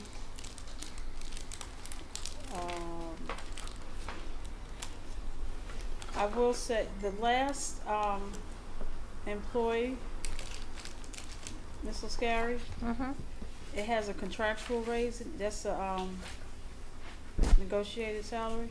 That's a step increase. The step and the contractual increase. Correct. But the employee was 2013. So why would they be getting a step increase because they're not a part of the old contract? So this person's a part of Amoeba? The graduate nurse? Yes. Yes, is a part of Amoeba? Okay, excellent. Council President? Councilman Corbett. Under office material and supplies? We're on page 76 now. Yeah, page 76. The total from last year was $8,100. This year they're asking for $3,000. So $5,000 difference. Yes, and there are two. There is a department, or apparently an area, that seems to have been eliminated altogether. And I want to know, is that area going to turn up someplace else in this budget? What department was? It's under office material and supplies. It's called lead source replacement, machine replaced every 3 years. It's not listed in this year's budget, at least under this category. That's where the $5,000 difference is coming from. But I don't want to see it to pop up someplace else in this budget. If it's eliminated, it's eliminated. Is it going to show up anywhere else, or has it been eliminated? Should not. No. Why was it eliminated? Let me get back to you on that, Councilman. All right. I always say because it says it's replaced every 3 years, and this isn't a third year. This isn't one of the years? It's an off year? Yeah, it's an off year. It needed to be replaced last year. It doesn't need to be replaced this year or next year, but the following year. Okay. That's how I read it anyway. But the line would stay there, correct? No, it's not a line. It's a description of what items the departments are asking for, or a description of what items that are justifying the amount that they're asking for. And since it's not an item that they're asking for this year, it wouldn't be listed. No, I understand what you're saying. It would be, well, the whole item is removed, Councilman Corbett, correct? Yes, it is. That's what my question is. Yeah, we wouldn't list it. It's not on the budget this year. Council President? Councilman Corbett? Under dues and publications. Yes. Since when did we solicit New York Times? Exactly, I just saw that. Mr. Abdul Salam, regarding the New York Times? I'd consider our health officer one of the best in the state, and which means that we would like him to be as educated as possible on what's happening health related as well as other items, both nationally and internationally. We've had pretty serious scares in our country as of late, and he's been on top of every word that's been ever written. So this is why we find that this investment of $100 is worth it. And the MMWR? Correct. That's Same thing. Standard morbidity, mortality weekly report. It's something that health officers around the state receive. It wasn't in last year's budget. Okay. But yet there's a need this year for it. Yes, sir. To stay on top of things. Again, it's, you know, we were scared with Ebola. You know, there are so many things that are facing us from a public health standpoint, and so we found it very important that our health officer is as prepared as possible going forward.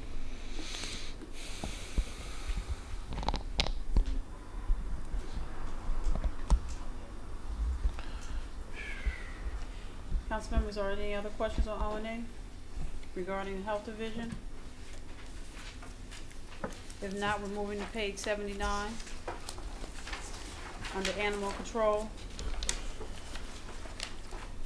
And we all know we have a long-standing employee there. Are there any questions on 79? If not, we can move to the O&E for animal control.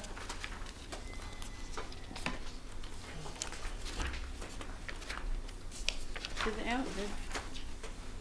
animal control officer received a new van, correct? It's in the works, Councilwoman. It's in the works? Yes. And I'm sorry, what was the question? Did the animal control receive the new van? The new, and it's in the works is the response. Councilman Corbett? Animal control, I just need an explanation. I'm not going to tamper around with the health of the residents of the city, so again, I just need an explanation. Office materials and supplies, we have an increase. It went from $800 last year, and it has increased by 1,000. We see what the 1,000 is concerning rodents. So what does that all entail, that it will become $1,000 on the year? So our health officer also serves as our pest control person, and so rodenticides, to place them in the reservoir, I mean, it requires quite a bit of rodenticides to keep the rat problem down in the city. So when we had the discussion, my understanding is that we needed to make this investment in order to make sure that rodents are kept down. Otherwise, it could be a problem. So that's my understanding. I mean, you know, again, I'm not tampering with the safety and the health of our residents. Bless you. Bless you. You know, it just kind of baffles me, you know, why it wasn't entertained, you know, years ago. Something as critical as that. I don't get it. At any rate, it's here now. Thank you, Council President. Any other questions on the O&E for animal control? If not, we're moving on to older adult services, salary and wages. We have 3 employees listed here. Is this secretary part-time or full-time? She's part-time, Councilwoman. Okay, because it's not listed. Okay, so this one will be part-time? Yes. Sorry. Oh, no, I'm sorry. You're seeking to add a no, it is. Okay, this is part-time. Okay. Yeah, she's part-time.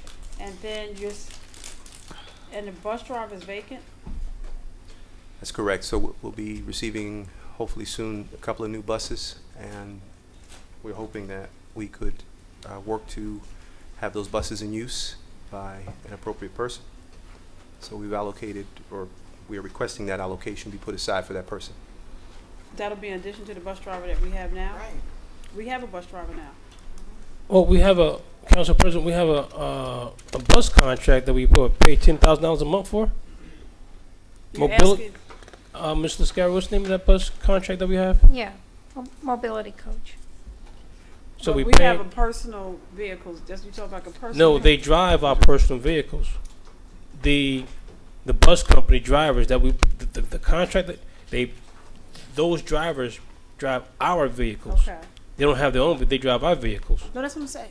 But it's our vehicle, so it's a contract. So the bus driver, or the persons that drive the students around and or the seniors around, they're not hourly employees, or they're through a contract. What you're saying? I'm not saying. I'm sorry. I'm sorry. That's okay. My understanding of this, and I could get back to you with more detail on, you said the bus contract and the current driver scenario, which I'm going to probably have to do. Mm-hmm. My understanding was that this bus driver was allocated specifically for older adults. For a new bus? For the buses that we are receiving. Because we currently have 2 in our possession, so right. I believe there are 2 more coming. And Councilman Coley, what you're saying that the persons that drive the bus now, is your understanding that they're under a contract, that they don't work? That's what I believe, and that's the contract that we have with this company. Is going to bill us, what, once a month, $10,000? Mm-hmm. And that's for our vehicles, them driving? I'm not sure on that. I really am not sure. Okay, so. I'll get back to you on that. Okay. Because we do have persons that we hire occasionally to drive bus and or the children through the van, correct? They're employees. Mm-hmm. Yeah. So that's what I was saying. Those persons won't be driving the new vehicles? My understanding is that's correct. Okay. So if you can make that a little bit more. I'll make it more clear. Okay. So if we're going to budget for this $10,000 for the bus driver exclusively for, you're saying, older adults, from my understanding, the buses that I see are that are transporting our seniors around now. Like the one that was outside when you came in? Yes, they. Help me if I'm wrong. That's what he said. He's going to get clarification. He's going to get clarification. Okay. He's going to seek clarification. Okay. So we need clarification on that 10,000 plus how all of the drivers, where they paid and how they paid. Okay. Moving to O&E.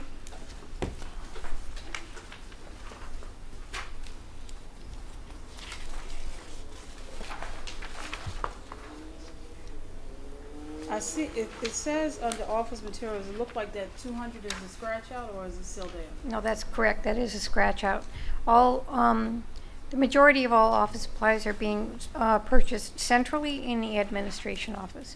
So a number of departments who requested funds for discretionary office supplies, if they're not specific to that department, like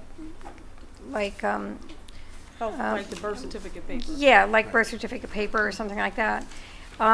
Then that charge or that request is being moved to the other department. So you'll see that full listing actually in the admin. For the last 2 years. Yeah, we've been trying to really implement that fully. So with this budget, every department that requested, general office supplies, we moved it to the admin budget. Okay. So that's 400 for total requested. Any other questions? Councilwoman Gordon Butler? Just a couple of questions. Under programs and special events, what are focal point meetings? Yes, ma'am. So occasionally we'll have an outside party come in and educate our seniors about various issues that affect them.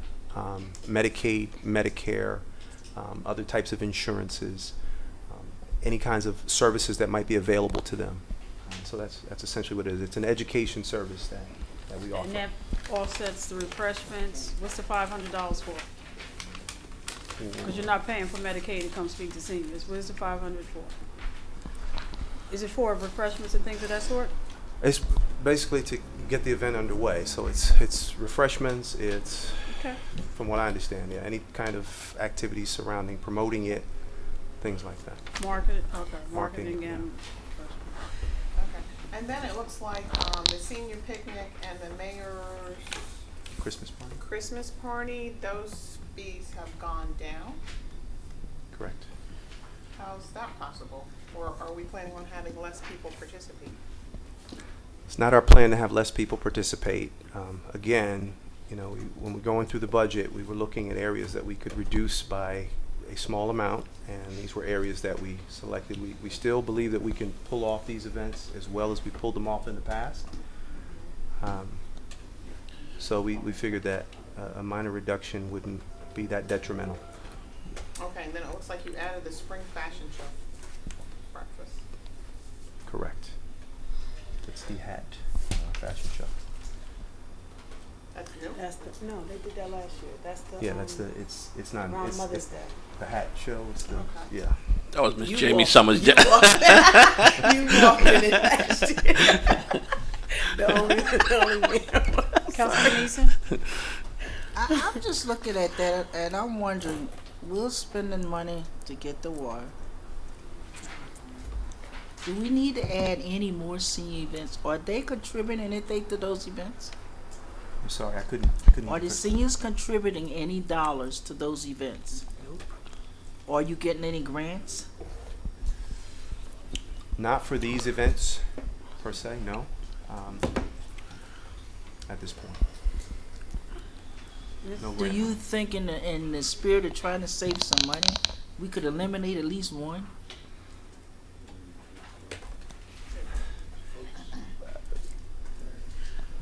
Well, I've been to several of these events already since I've started, and I know for a fact that our seniors look forward to them, I probably understand more that. so than But- any other constituent But like you group. said, they won't get them if we bankrupt, will they? Will they? Understood. That's what I said. Everybody else has Understood. to cut. We need to cut someplace there. And I don't know, and then I look at the bottom, you got the 14,000 there, and then you got another 3,000 for tables, tents, what is that for? Senior picnic, And No, the portable that's at the restrooms. no, you don't need to go. It's for some of the various outdoor events. So let's see, I've got a list here. Outdoor Doing, events summer as it series, relates to what? I don't know, because the reservoir is under a No, the dome. summer series That's probably right. the Orange Oh, Park. Sunday. I was saying they have their own bathrooms. It's probably the Orange Park event. Oh, The Orange Park events. Okay. What if that's true? Then the vendor that's putting on the event, so they supply those things to pay for? Why would we pay for them? It's a good question. I have to get back to you. You got to cut somewhere. I don't know where you're going to cut, but some of these expenses, I mean, we just can't afford anymore. And I know Councilman Corbett just went through this whole thing about the why and everything, all the expenses and the tax dollars or your taxes going up. Some things we are going to have to eliminate or find another way to fund them, because some of these things probably, if you talk to some of the merchants or some of the vendors that we use, they would help support some of that. Sponsorship. Get some sponsorships.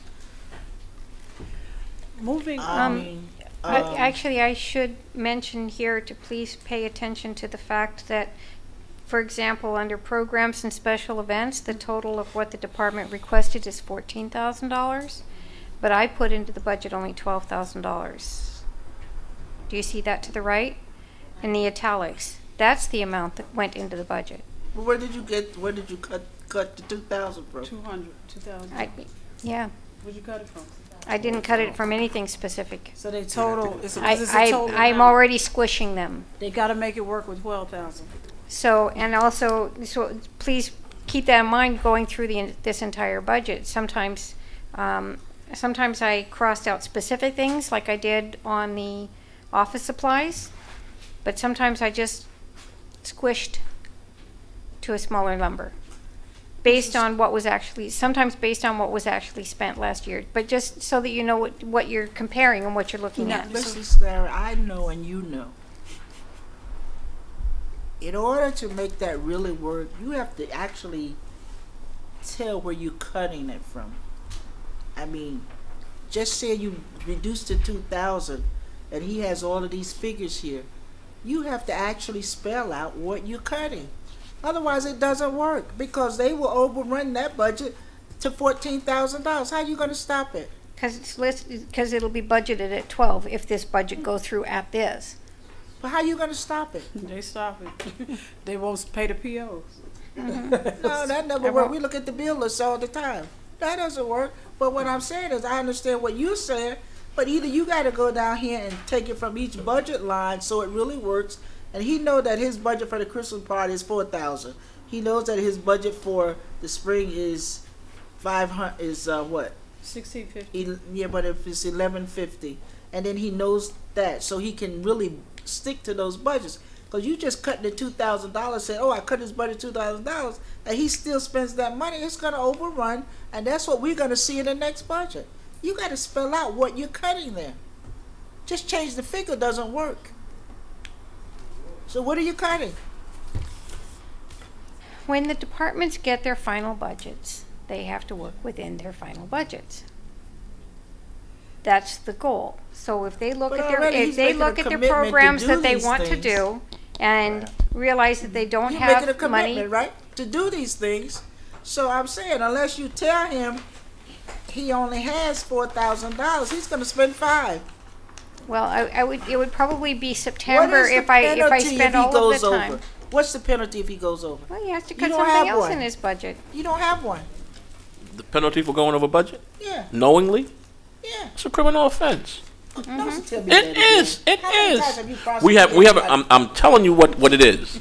Okay. Whether we prosecute them or not, that's the fact.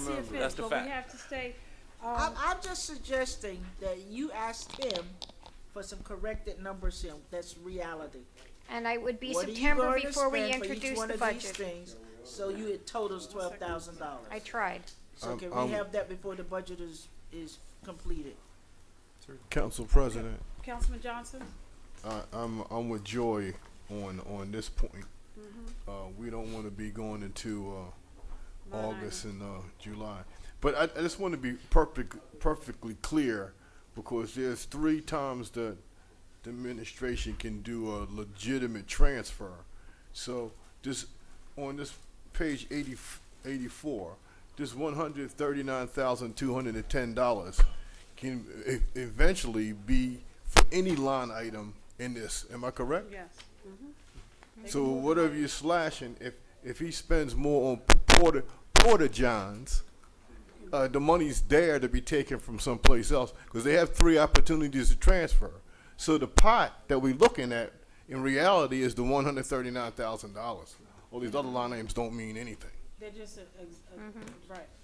But Mr. Scary, this appears to be, and Mr. Abdul Salam, this appears to be under contractual service. This is probably what we pay the $10,000 a month for, and that's what it takes into the mall and to the shopping stores. And then the bus that we have internally, we use locally for. I'll say Mr. Abdul Salam. So does this one go out and then we use the other one? We have a driver.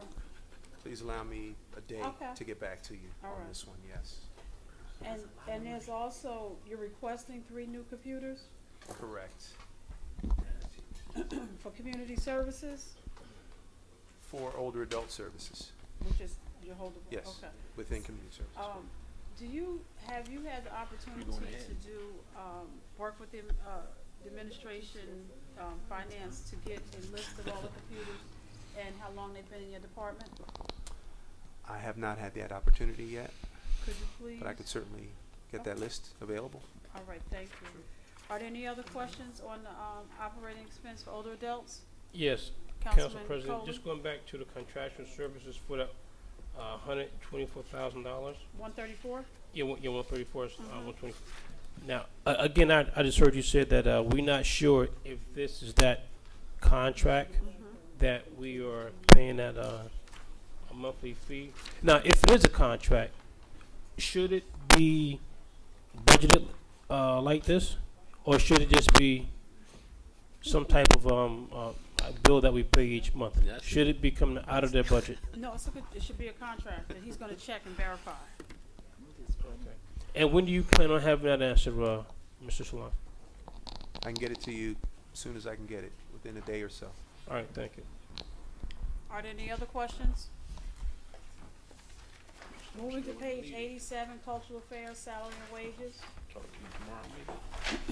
It's funny. We have one person in here. This is one person who's not covered by the contract, who received a contract increase. Mr. Letari, why did you receive a contract increase? It was across the board. Anybody who's not police or fire was included in the action.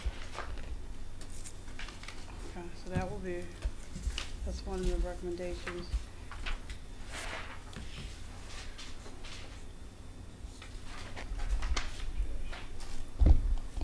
But if you were, as I asked before, you only show it in one place. Why don't you show it? What do you mean? For the 24, this is the 2015 increase? Correct. So the 2014 base was 74, and this 936 is It's just in 2015, and so it's at 75. Mhm. Okay. And so that 74 includes the amount that he also got for the Mhm. contractual raise. Correct. Okay. We Councilman on- Johnson? We on page 87? Yes. This gentleman, doesn't he do work for the clerk's office too? No. He doesn't? No, sir. Yeah. Okay. He has been I'm- paid out of the clerk's budget before, but we show, Mr. Scarry, did you see the report where it showed from the budget consultant last year that part of his salary came out of cultural affairs? I mean, the city clerks? Correct. Okay. Why did that happen? Because it was deemed that the substantial amount of his work was actually for the aid of the clerk's department A last lot of year. his- Okay. So second part to that question, he's no longer working in the clerk's office. Mr. Scarry? He works for the city, for the Will whole a city. portion of his salary coming out of the clerk's office this year? Not that I know of. So this year is not deemed that he's doing a substantial amount of work for the clerk's office? Correct? Councilwoman, didn't we eliminate that position last budget? We Yes. eliminate the money. Yeah. Mhm. Unfunded. Mm-hmm. But it's still there. Yes, Councilwoman. And they charge half of it to the clerk's office. Last year. Last year.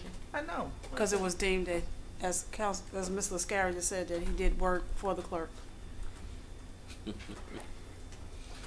Can you elaborate on what work it was done he did for the clerk's office?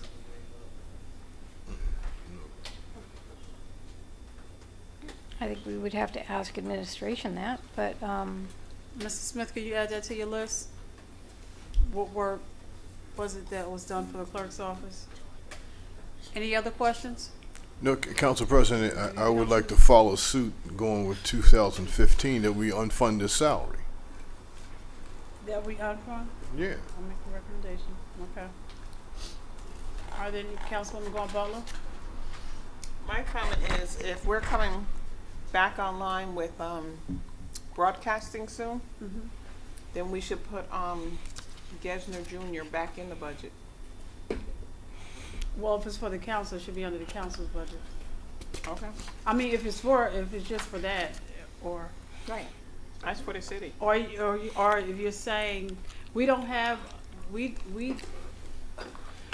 authority to do administrative, so it would be a recommendation to the administration to add an assistant. Quick question. Councilman Crumble, you have a timeline when we were coming back on online? I do not have a timeline. I'm just told it's imminent. Imminent mean when? 2016? Ask the city attorney. He might be able to shed some light. What is define imminent? Definition of imminent, man? Layman's word, right away.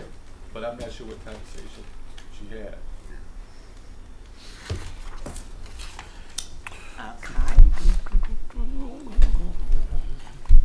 The recommendation is so noted.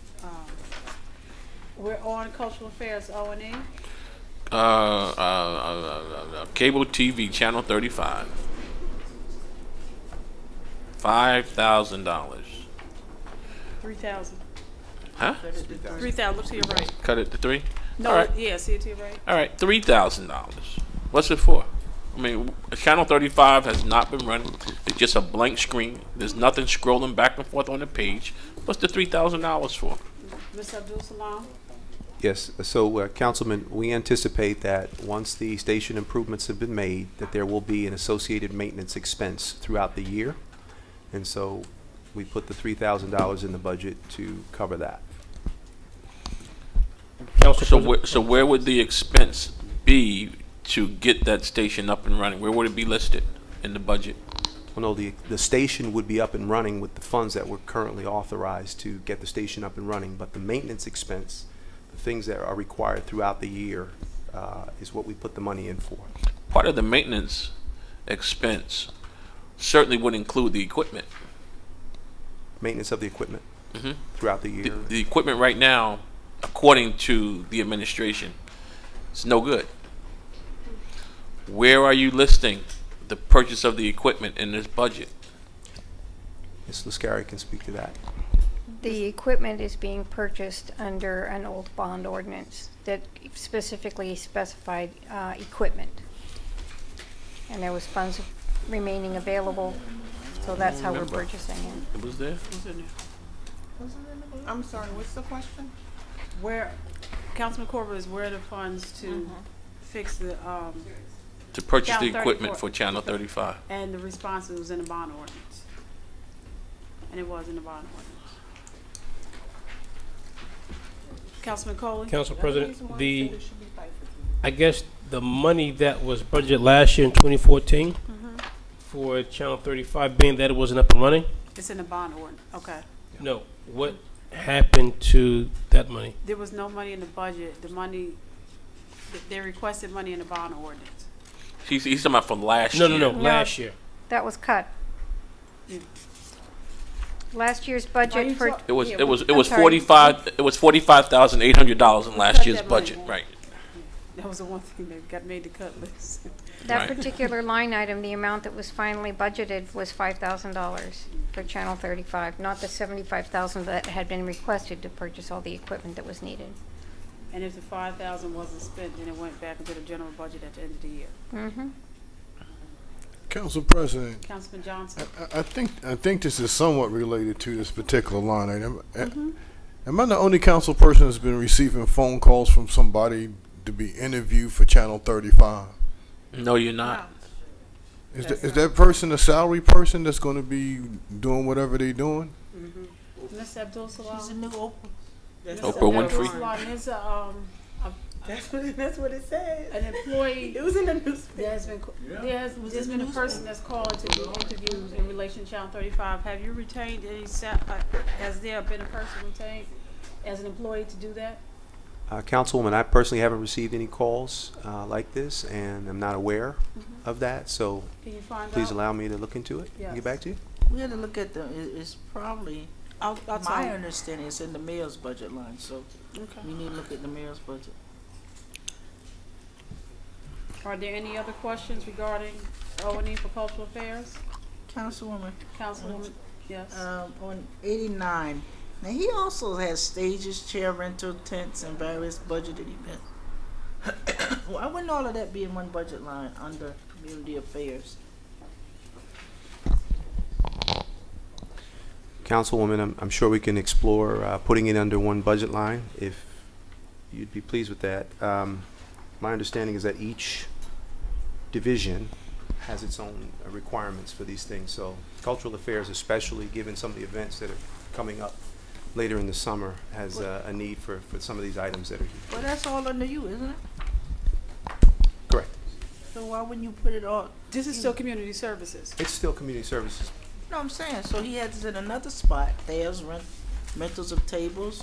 I mean, why wouldn't that all go under one budget? Why you have it in two budget lines? I think it was more stylistic than anything. If we wanted to just do a single line for all that stuff, we could add the numbers up and show it that way. If it would make you happy, we could do that. Because if the more you order from the same vendor, don't you get a reduced rate? I don't know, it depends, you know? That's what you need to be negotiating. Are there any other questions on O&E for Cultural Affairs? If not, moving forward to Recreation, salary and wages.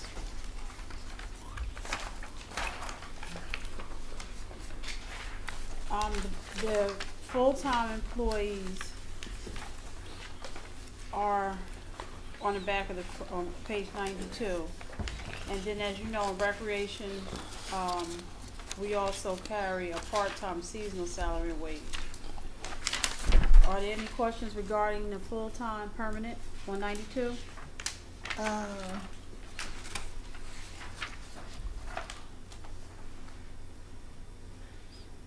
I guess, I don't know, Mr. If you look at, why would Amanda Edwards be making more than Godfrey Campanella? Mr. Abdul Salam? Councilwoman, I'll have to get back to you with that. I don't really have an answer for you right now. Oh, isn't she a secretary? Amanda is actually not a secretary. She's pretty instrumental in helping to coordinate all of the older adult services events, and she's also pulled into some of the recreational events as well. But I mean, Dina came in what? 1996. Coffee in 1999. So if you look at it from the standpoint of She date came of in hires, 2012. She's making more than all of them. And Ms. Oscari, while Councilman was making that, also Ms. Edwards, there's no date of hire. It's question mark, question mark. Yeah, I Okay. Can we correct that? I'll talk to Sharon and find out what it's supposed to be. Mr. Abdul Salam, so from us, because they all have, how many, there's 2 recreation leaders, one with more tenure in terms of employment, but the one with the more time makes less than a new person, so that's the first one. Sure. And then you have the other person who's a recreation aide, but she's probably been there almost 20, next year will be 20 years, and she's, so when you look at it from that standpoint. And then you have recreation leaders, social recreation. He's been here since 1990, and he's only making 40, and she's making 54 more than all of them. She didn't come to 2012. That's what you talk about the recreation aid, Councilwoman? Huh? You talk about the recreation aid? No, she's talking about Amanda. Talking about the she's talking about when I'm talking about the aides, the recreation leader, and the leader, and the leader, right? And that's 1990, 1996, right, so and you have another person that just came in 2012 with the same title, making 54,000, and got a raise. So when you look at it from data high, especially with the 3 like titles, the recreation leaders, the persons that have been here longer make less than the person that just came in. Okay. I think we need a legal opinion on that. Well, as well from Mr. Wally Salon. That's outrageous. That is outrageous. No, 14,000. There's the 2 drivers right there. Okay, you see. Okay. All right. There's the 14,000. We're going on to recreation O&E. Any questions?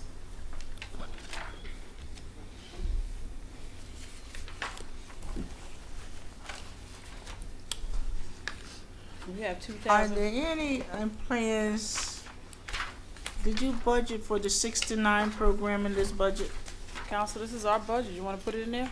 It Well, goes under another line last year item. they never did nothing to it. It's there? Where is it? Next page, page 95. Huh? Page 95. Where do you have it at? The after-school program? Mm-hmm. Are you sure, Mr. Scarra, that now we had after school programs last year, but that was with the contractual service with the Y. And that's what your after school program is, am I correct? With the Y? Yes. No. It's with the schools. No, it was held in the school, but it was run by people from the Y. That's correct. Last year. Well, I don't know anything. No, I that can't was the comment after-school on who was program. hired Oh, to the do councilwoman, that was the summer, as not employee. after school. No, it was all year long. I live At next the door to Y. a school. I mean, that was at Haywood. I thought it was held at Haywood. And it also was at Cleveland Street, run by the Y. That's But my problem Not is run by the Y. there was no 6 to 9 last year or the year before. So that is not here in this budget. The 69, every school has different after-school programs. They're not all the same. The 69 was ran out of Oprah. Oprah. Oprah, right. But they had something at Orange Middle last year. They didn't in the have evening. anything. Yeah, my dad worked. They did. Definitely. I don't They know had what it something. was. So Yeah, rather I than don't go know back what it and was They had because something. we've been My father talking to the worked mayor there. for 2 years. I dropped them off to every front day. 6 to 9. Councilwoman, Mrs. Salam, can you There was refer? something out Can of you there. see if this line item on page 95, what it specifically refers to, and what are the intentions for the 6 to 9 program? 50,000. And if you have said that it's here, when does it start and who's staffing it? Okay. And there is a salary and wage for one, and then there's a, okay, one, I see one wash. You know what, it may have been Salary and basketball. wage, okay. Mm-hmm. It was this, the Council Councilman President? Councilman Coley? Correct me if I'm wrong. We talking this $50,000, On page 95. but it looked like it's been striked out to zero. But if you look right above, it's there. See, one is, For OE. the O&E Salary is scratched to and zero, wages. the salary and wage is still there. See it? But the contract, the after-school program is at 0. For the O&E. The salary and wage is still there. The contractual we had service. we had coaches that wanted to volunteer and do that program in the school, but we didn't have any. You never came We had up. to have had And something, Mr. Kenzie, Lee because we spent volunteered to use- $45,000. Mr. Lee volunteered to let us use the schools for the kids to 69. There was no 69 program last year. It was something with basketball. He's, Mr. Abdul has got his notes. Yeah, He's going to because respond. I know Terry Boyd, Yes, Maurice, and all of them worked, but it So, was must have been the if you can give us traveling basketball. It team. was traveling. something like was that. Because my dad traveling. worked. I know I Yeah. dropped them off. That was with Ann I Cornelius had to and the think. traveling team. Okay, it was a traveling So team. we're Okay. finished with the O&E and community services. Is there, who will be questioning on behalf of the Budget Advisory Committee? Ms. Bradshaw, would you come to the mic, please? And your questions will go to Mr. Abdul Salam or Mr. Scary. Good evening. Larissa Brashaw from the CBAC. Thank you for being here tonight. We are not going to repeat or duplicate the questions that were already presented. We did have a lot of the same. We're going to take it on a different level, and we're kind of new to this, so tell me whether or not this is appropriate. There's 3 areas I want to talk about, and it's on the revenues. Now, we're talking about expenses, but I want to ask you questions that were actually from the audit. Just quick ones. You've got a $5,000 expense on the cable TV, and I would like to know how the correlation is on sheet 4A of your budget. Second line from the bottom that says we get 85.8 anticipated for this year's budget coming in the door. 85 coming in for the franchise of the cable, 5 going out. Last year, 62,000 coming in, franchise of the cable. Realized in cash in 2014, Ms. Joy has 85,871. So my question, sir, does that revenue come to your department, and can we find a paper trail on where the cable TV revenue has been coming in for many periods of years? 5,000's going out, TV's not working, but 85 grand came in. Oh, it's anticipated to come in, but last year 62,000 came in. Excuse me. Mr. Scary's going to respond. She's ready. The revenue on sheet 4A is not related to the city's Channel 35. This is the cable televisions throughout the city. There are other stations, other cable franchises that owe the city a portion of their revenues. They give it to us. I'm not sure exactly all the details why, but it's not related to our Channel 35. This revenue has nothing to do with Channel 35. So what does it have to do with again, Joyce? It's a revenue that the city it's a portion of gross revenues collected by franchise fees of cable television providers.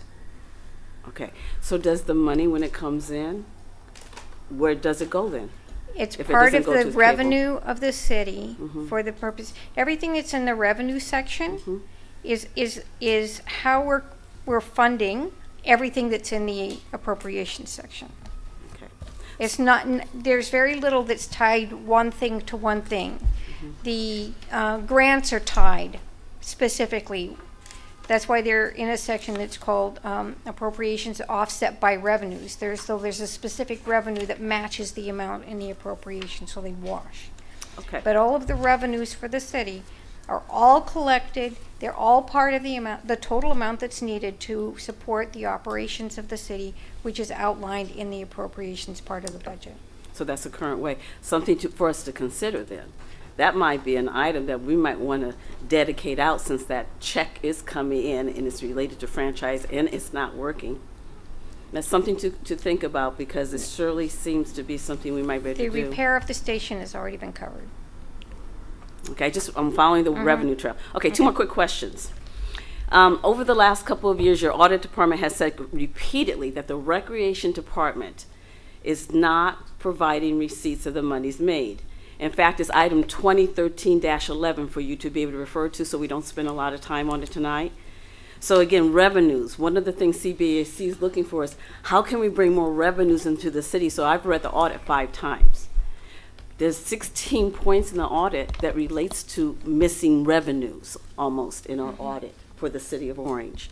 This is one that's very clear. During the course of engagement, know that there were numerous recreational activities that included fees not approved by the council. The effect is that the city is not in compliance with statutory requirements.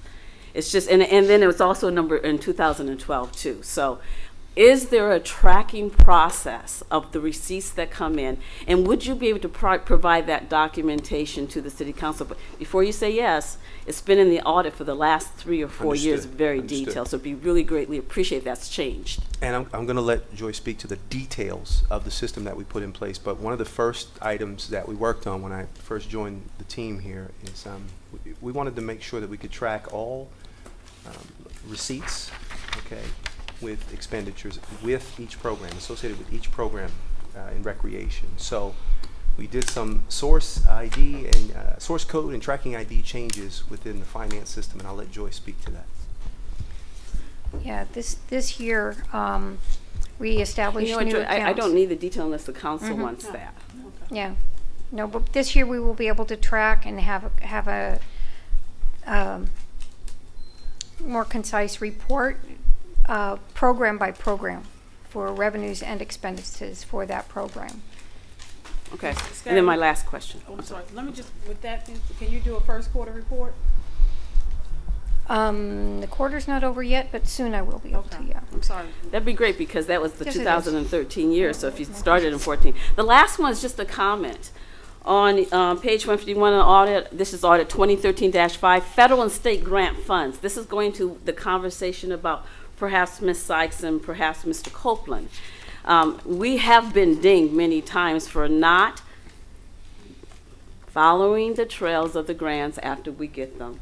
That we've been asked several times by Mr. McInerney to, through audit process, put someone in place, follow the process, track it. So I would be pleased to hear if Wendy and Lou are doing that, and you can show that it's being tracked. That would be a thing that actually was in our audit that needed to be complied with. So that would be good. I think did they ask you for some documentation for Ms. Sykes and Mr. Copeland on what they are specifically doing? Yes, we have. Yes, great. Yes, we did. That would And complete. we asked that of Ms. Knight, and she said she would get us to us by Tuesday at the council meeting. Okay, that's it. Okay, thank you. Well, thank you very much. Thank you. Ms. Abdul Salam, do you have any closing statements? I'd just like to. See us next week with our answers? No, just Yes, I will certainly see you next week with the answers. But I'd like to thank the council for allowing me to come up before you and discuss this budget. First time at bat. I understand you could have been a lot tougher, and I appreciate allowing me to be indoctrinated the proper way. So thank you again, and I look forward to talking to you more and working with you to serve our residents. Thank you. Council, we're going to take a 2-minute break while we switch out. Thank you, Mr. Abdul Salam. We're going to start with the Orange Public Library. A motion to reconvene? Motion. Second. Councilwoman, that was a motion? Yes. Second by Councilwoman Butler. Roll call, Councilman Coley? Yes. Councilman Eason? Yes. Councilman Summers Johnson? Yes. Councilman Johnson? Yes. Councilwoman Gaunt Butler? Present. And I am, Councilman Williams is present as well, and Councilman Corbett will be joining us shortly. We're before you to have the second portion of our budget hearing, second presenter tonight for our budget hearing from the Orange Public Library, presented by Tamor Davis, who is the director. Mr. Davis? Yes. So we can't see his face today. You got to get taller. You want me to sit him on the side by you? No, Mr. Smith, He's not is he safe going? over Mr. Smith there. going? Okay. You want me to sit over there? No, Better don't, stay no. where you are. Okay. You know, like You know You're what not- we know. You're not So, safe Ms. over Johnson, there. be nice. Okay. You know what we know.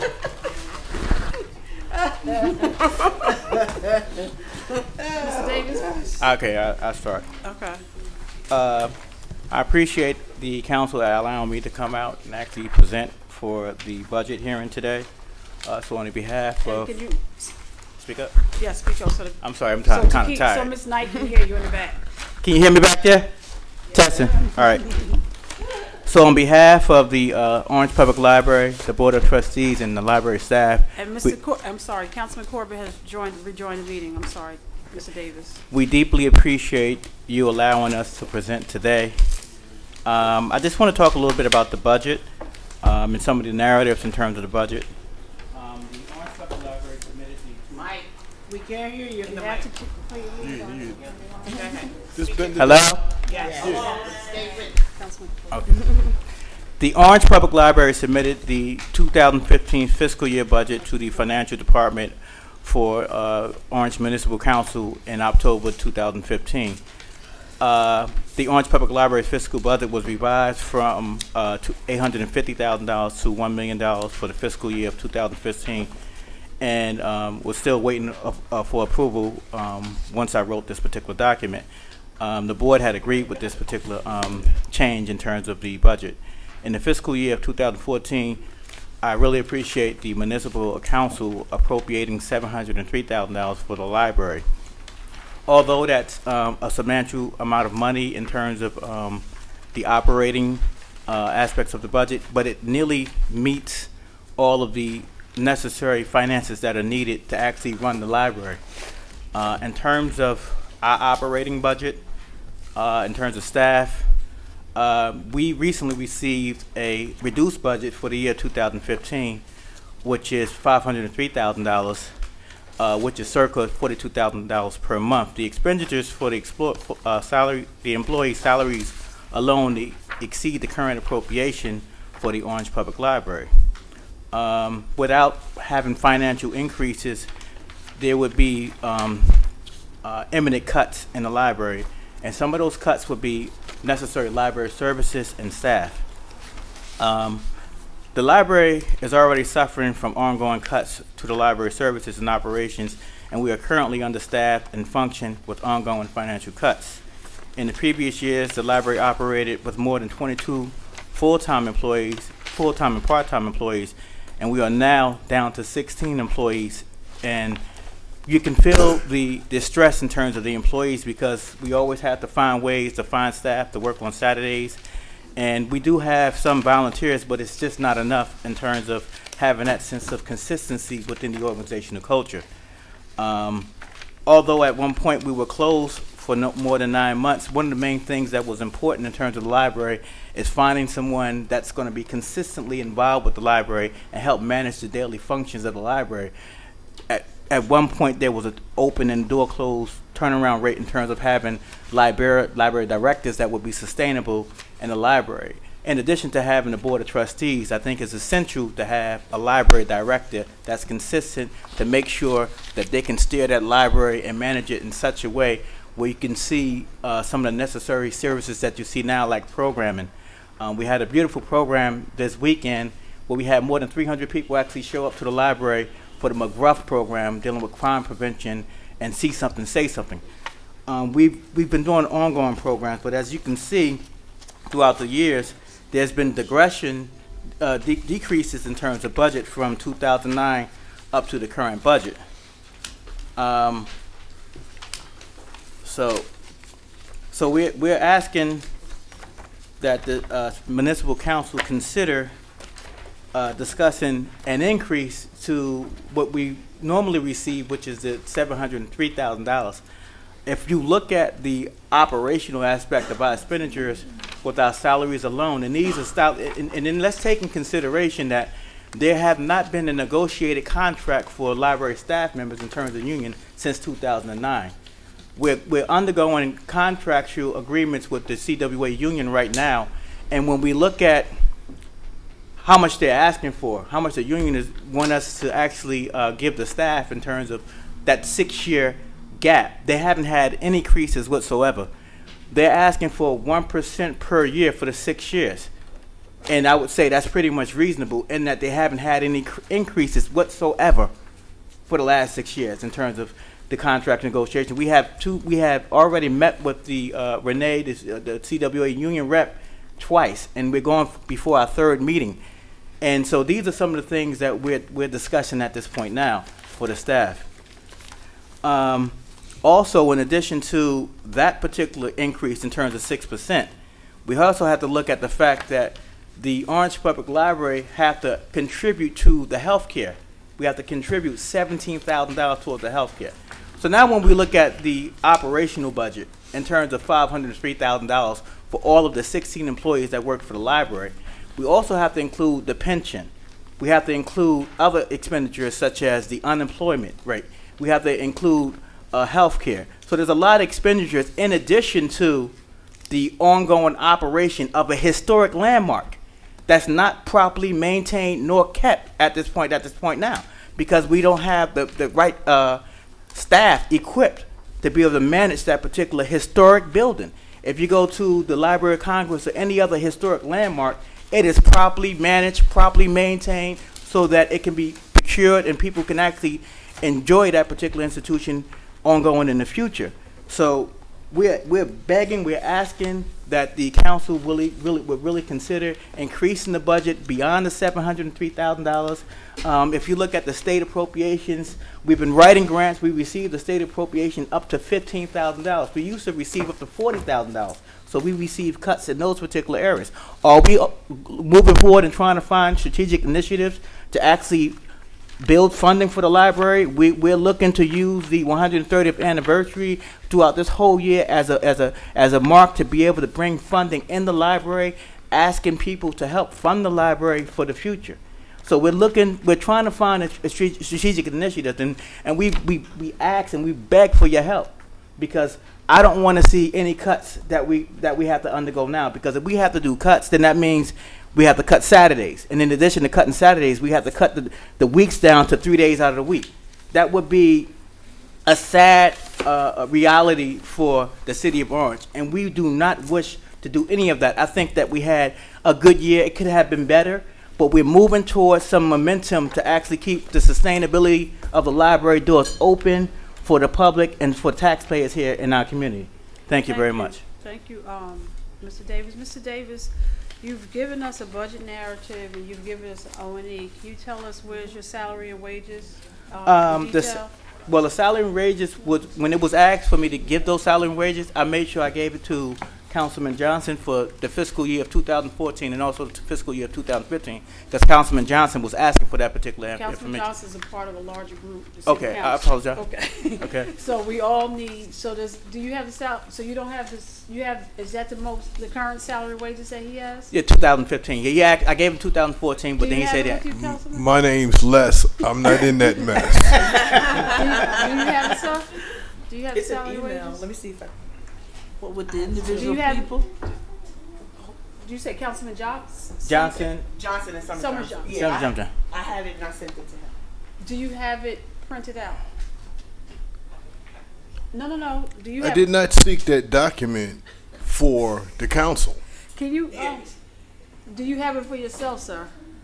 You know what? I may very well have it at home. How come he didn't distribute it to the clerk's office? Councilwoman Summers Johnson, could you email it to Ms. Yes, Knight? Ms. Knight, could you go print it?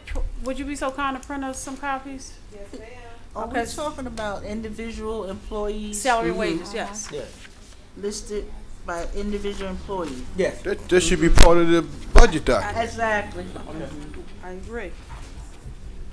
Mr. Scarry, can I make a recommendation that, because every year we sit here, we do this, that when, if you could, you yourself or somebody in your office, when you're submitting this binder going forward, that the library is a part of this binder. It used to be some years ago, so I don't know where we at. Section 15 has what he gave me before, but it doesn't have the salary and wages, but it does have the rest of his budget. Excuse me, Madam President, if you don't mind if I interject for a second? Yes. I can make sure I email that to all the council no No, we later need it tonight. right now as we're talking. This night is gonna print it out. So we're gonna go ahead to the O and E. Council President, Let me just say a couple Okay, thank things. you. Sheet 20 of section 1 has the appropriation. Sheet 20 of section 1 has the appropriation for the library. And Sheet 20? Sheet 20, section 1. 159. No, section 1, sheet 20, in the beginning. No, that's last year. Of the book? Yes, section 1. I mean, Okay, and then section 15 is the other items, Councilwoman. I just wanted to say that for the record. I'm sorry, you said sheet 20? Section 1.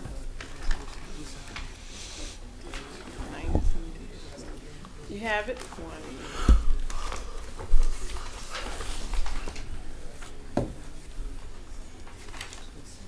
Okay. Councilman Coley, we're gonna, go ahead. Sheet 20. Yes,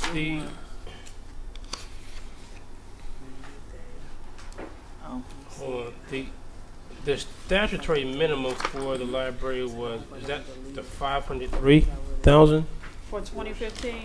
Yes. No, the statutory minimum is on page. Is the amount is 503. That's how much we're getting, but that's not the statutory. What's the statutory minimum? Hold on, I'm One second. finding it. It's, should be on sheet says 11. 503. No, it's on the minimum library tax on sheet 11 of the budget document is $476,074. 476, okay. It's all the way down 6B, 6C, I'm sorry. I know. What page did she say? Sheet 11. In section 1, item 6C. You have it, Councilwoman? Okay, Councilman Cole, did you have a question?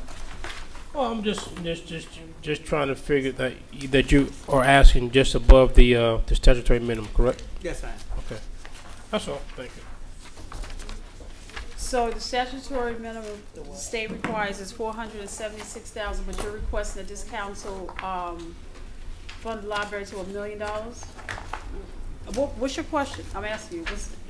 No. What's the amount? Is it $1 million? Yes. That's what I'm saying. Yes. Okay, it's $1 million. So statutory amendment requirement is 476, but the library is requesting $1 million.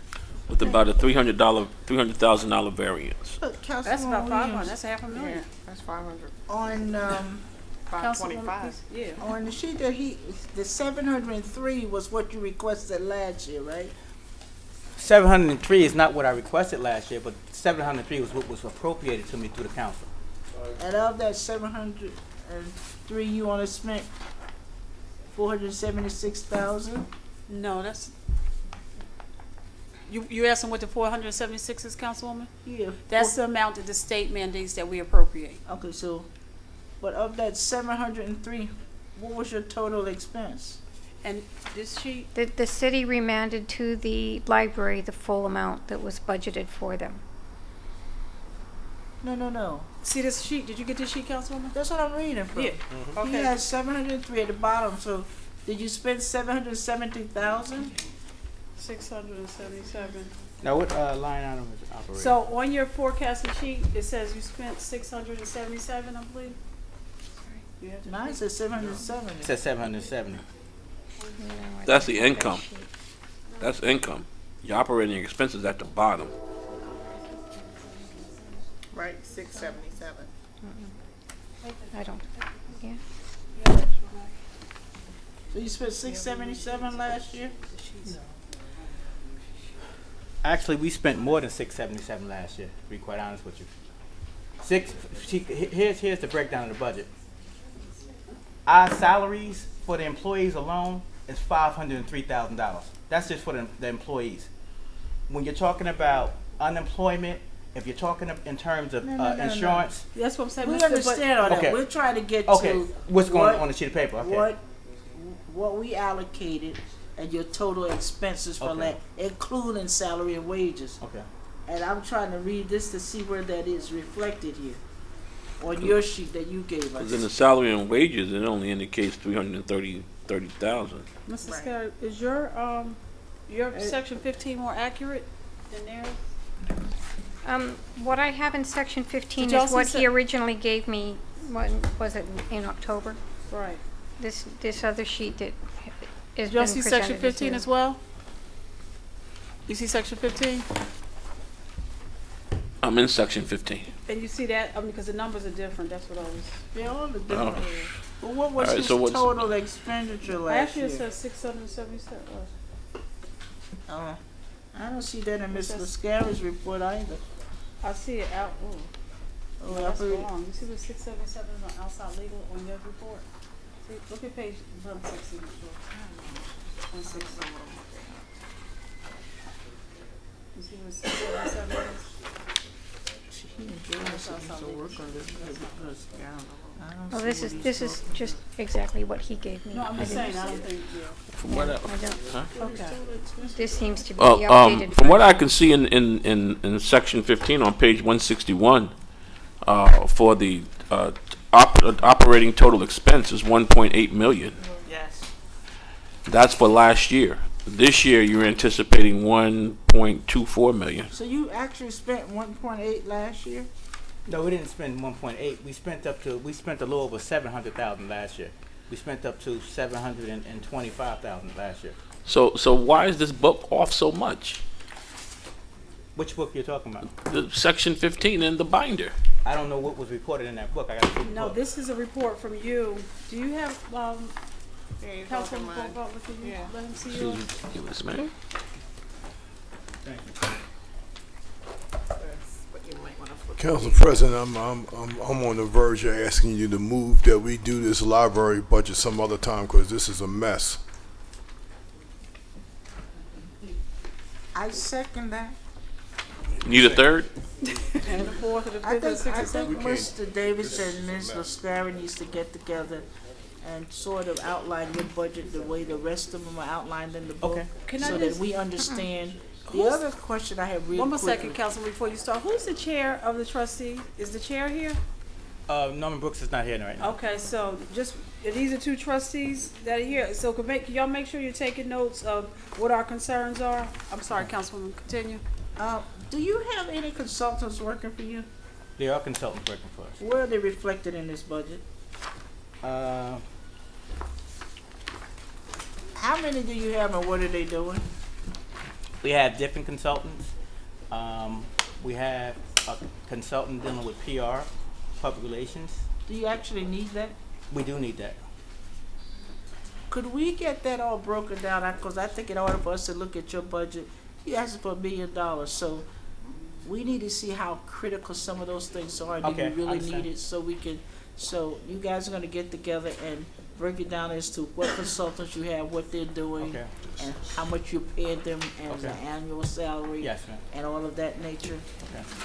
And we tried, Mr. Davis, and we'll see you Saturday. We tried. Should be, I don't, we only have one department, so I asked you should be here at 9, because we'll probably be up at 9:30.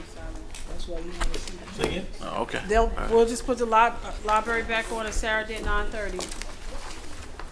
I mean, right after the law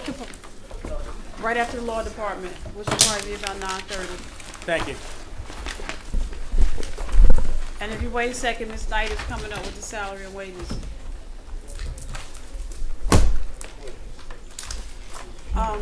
We can't do, are there any other statements or questions before we adjourn?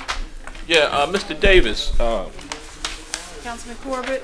what a difference a year make. I felt a lot of passion in your presentation, the early piece of your presentation. Let's see if that passion is still there come Saturday.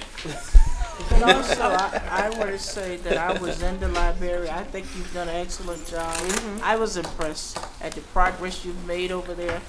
And I watched the movie too. It was excellent. So I'll be over there on Thursday returning them.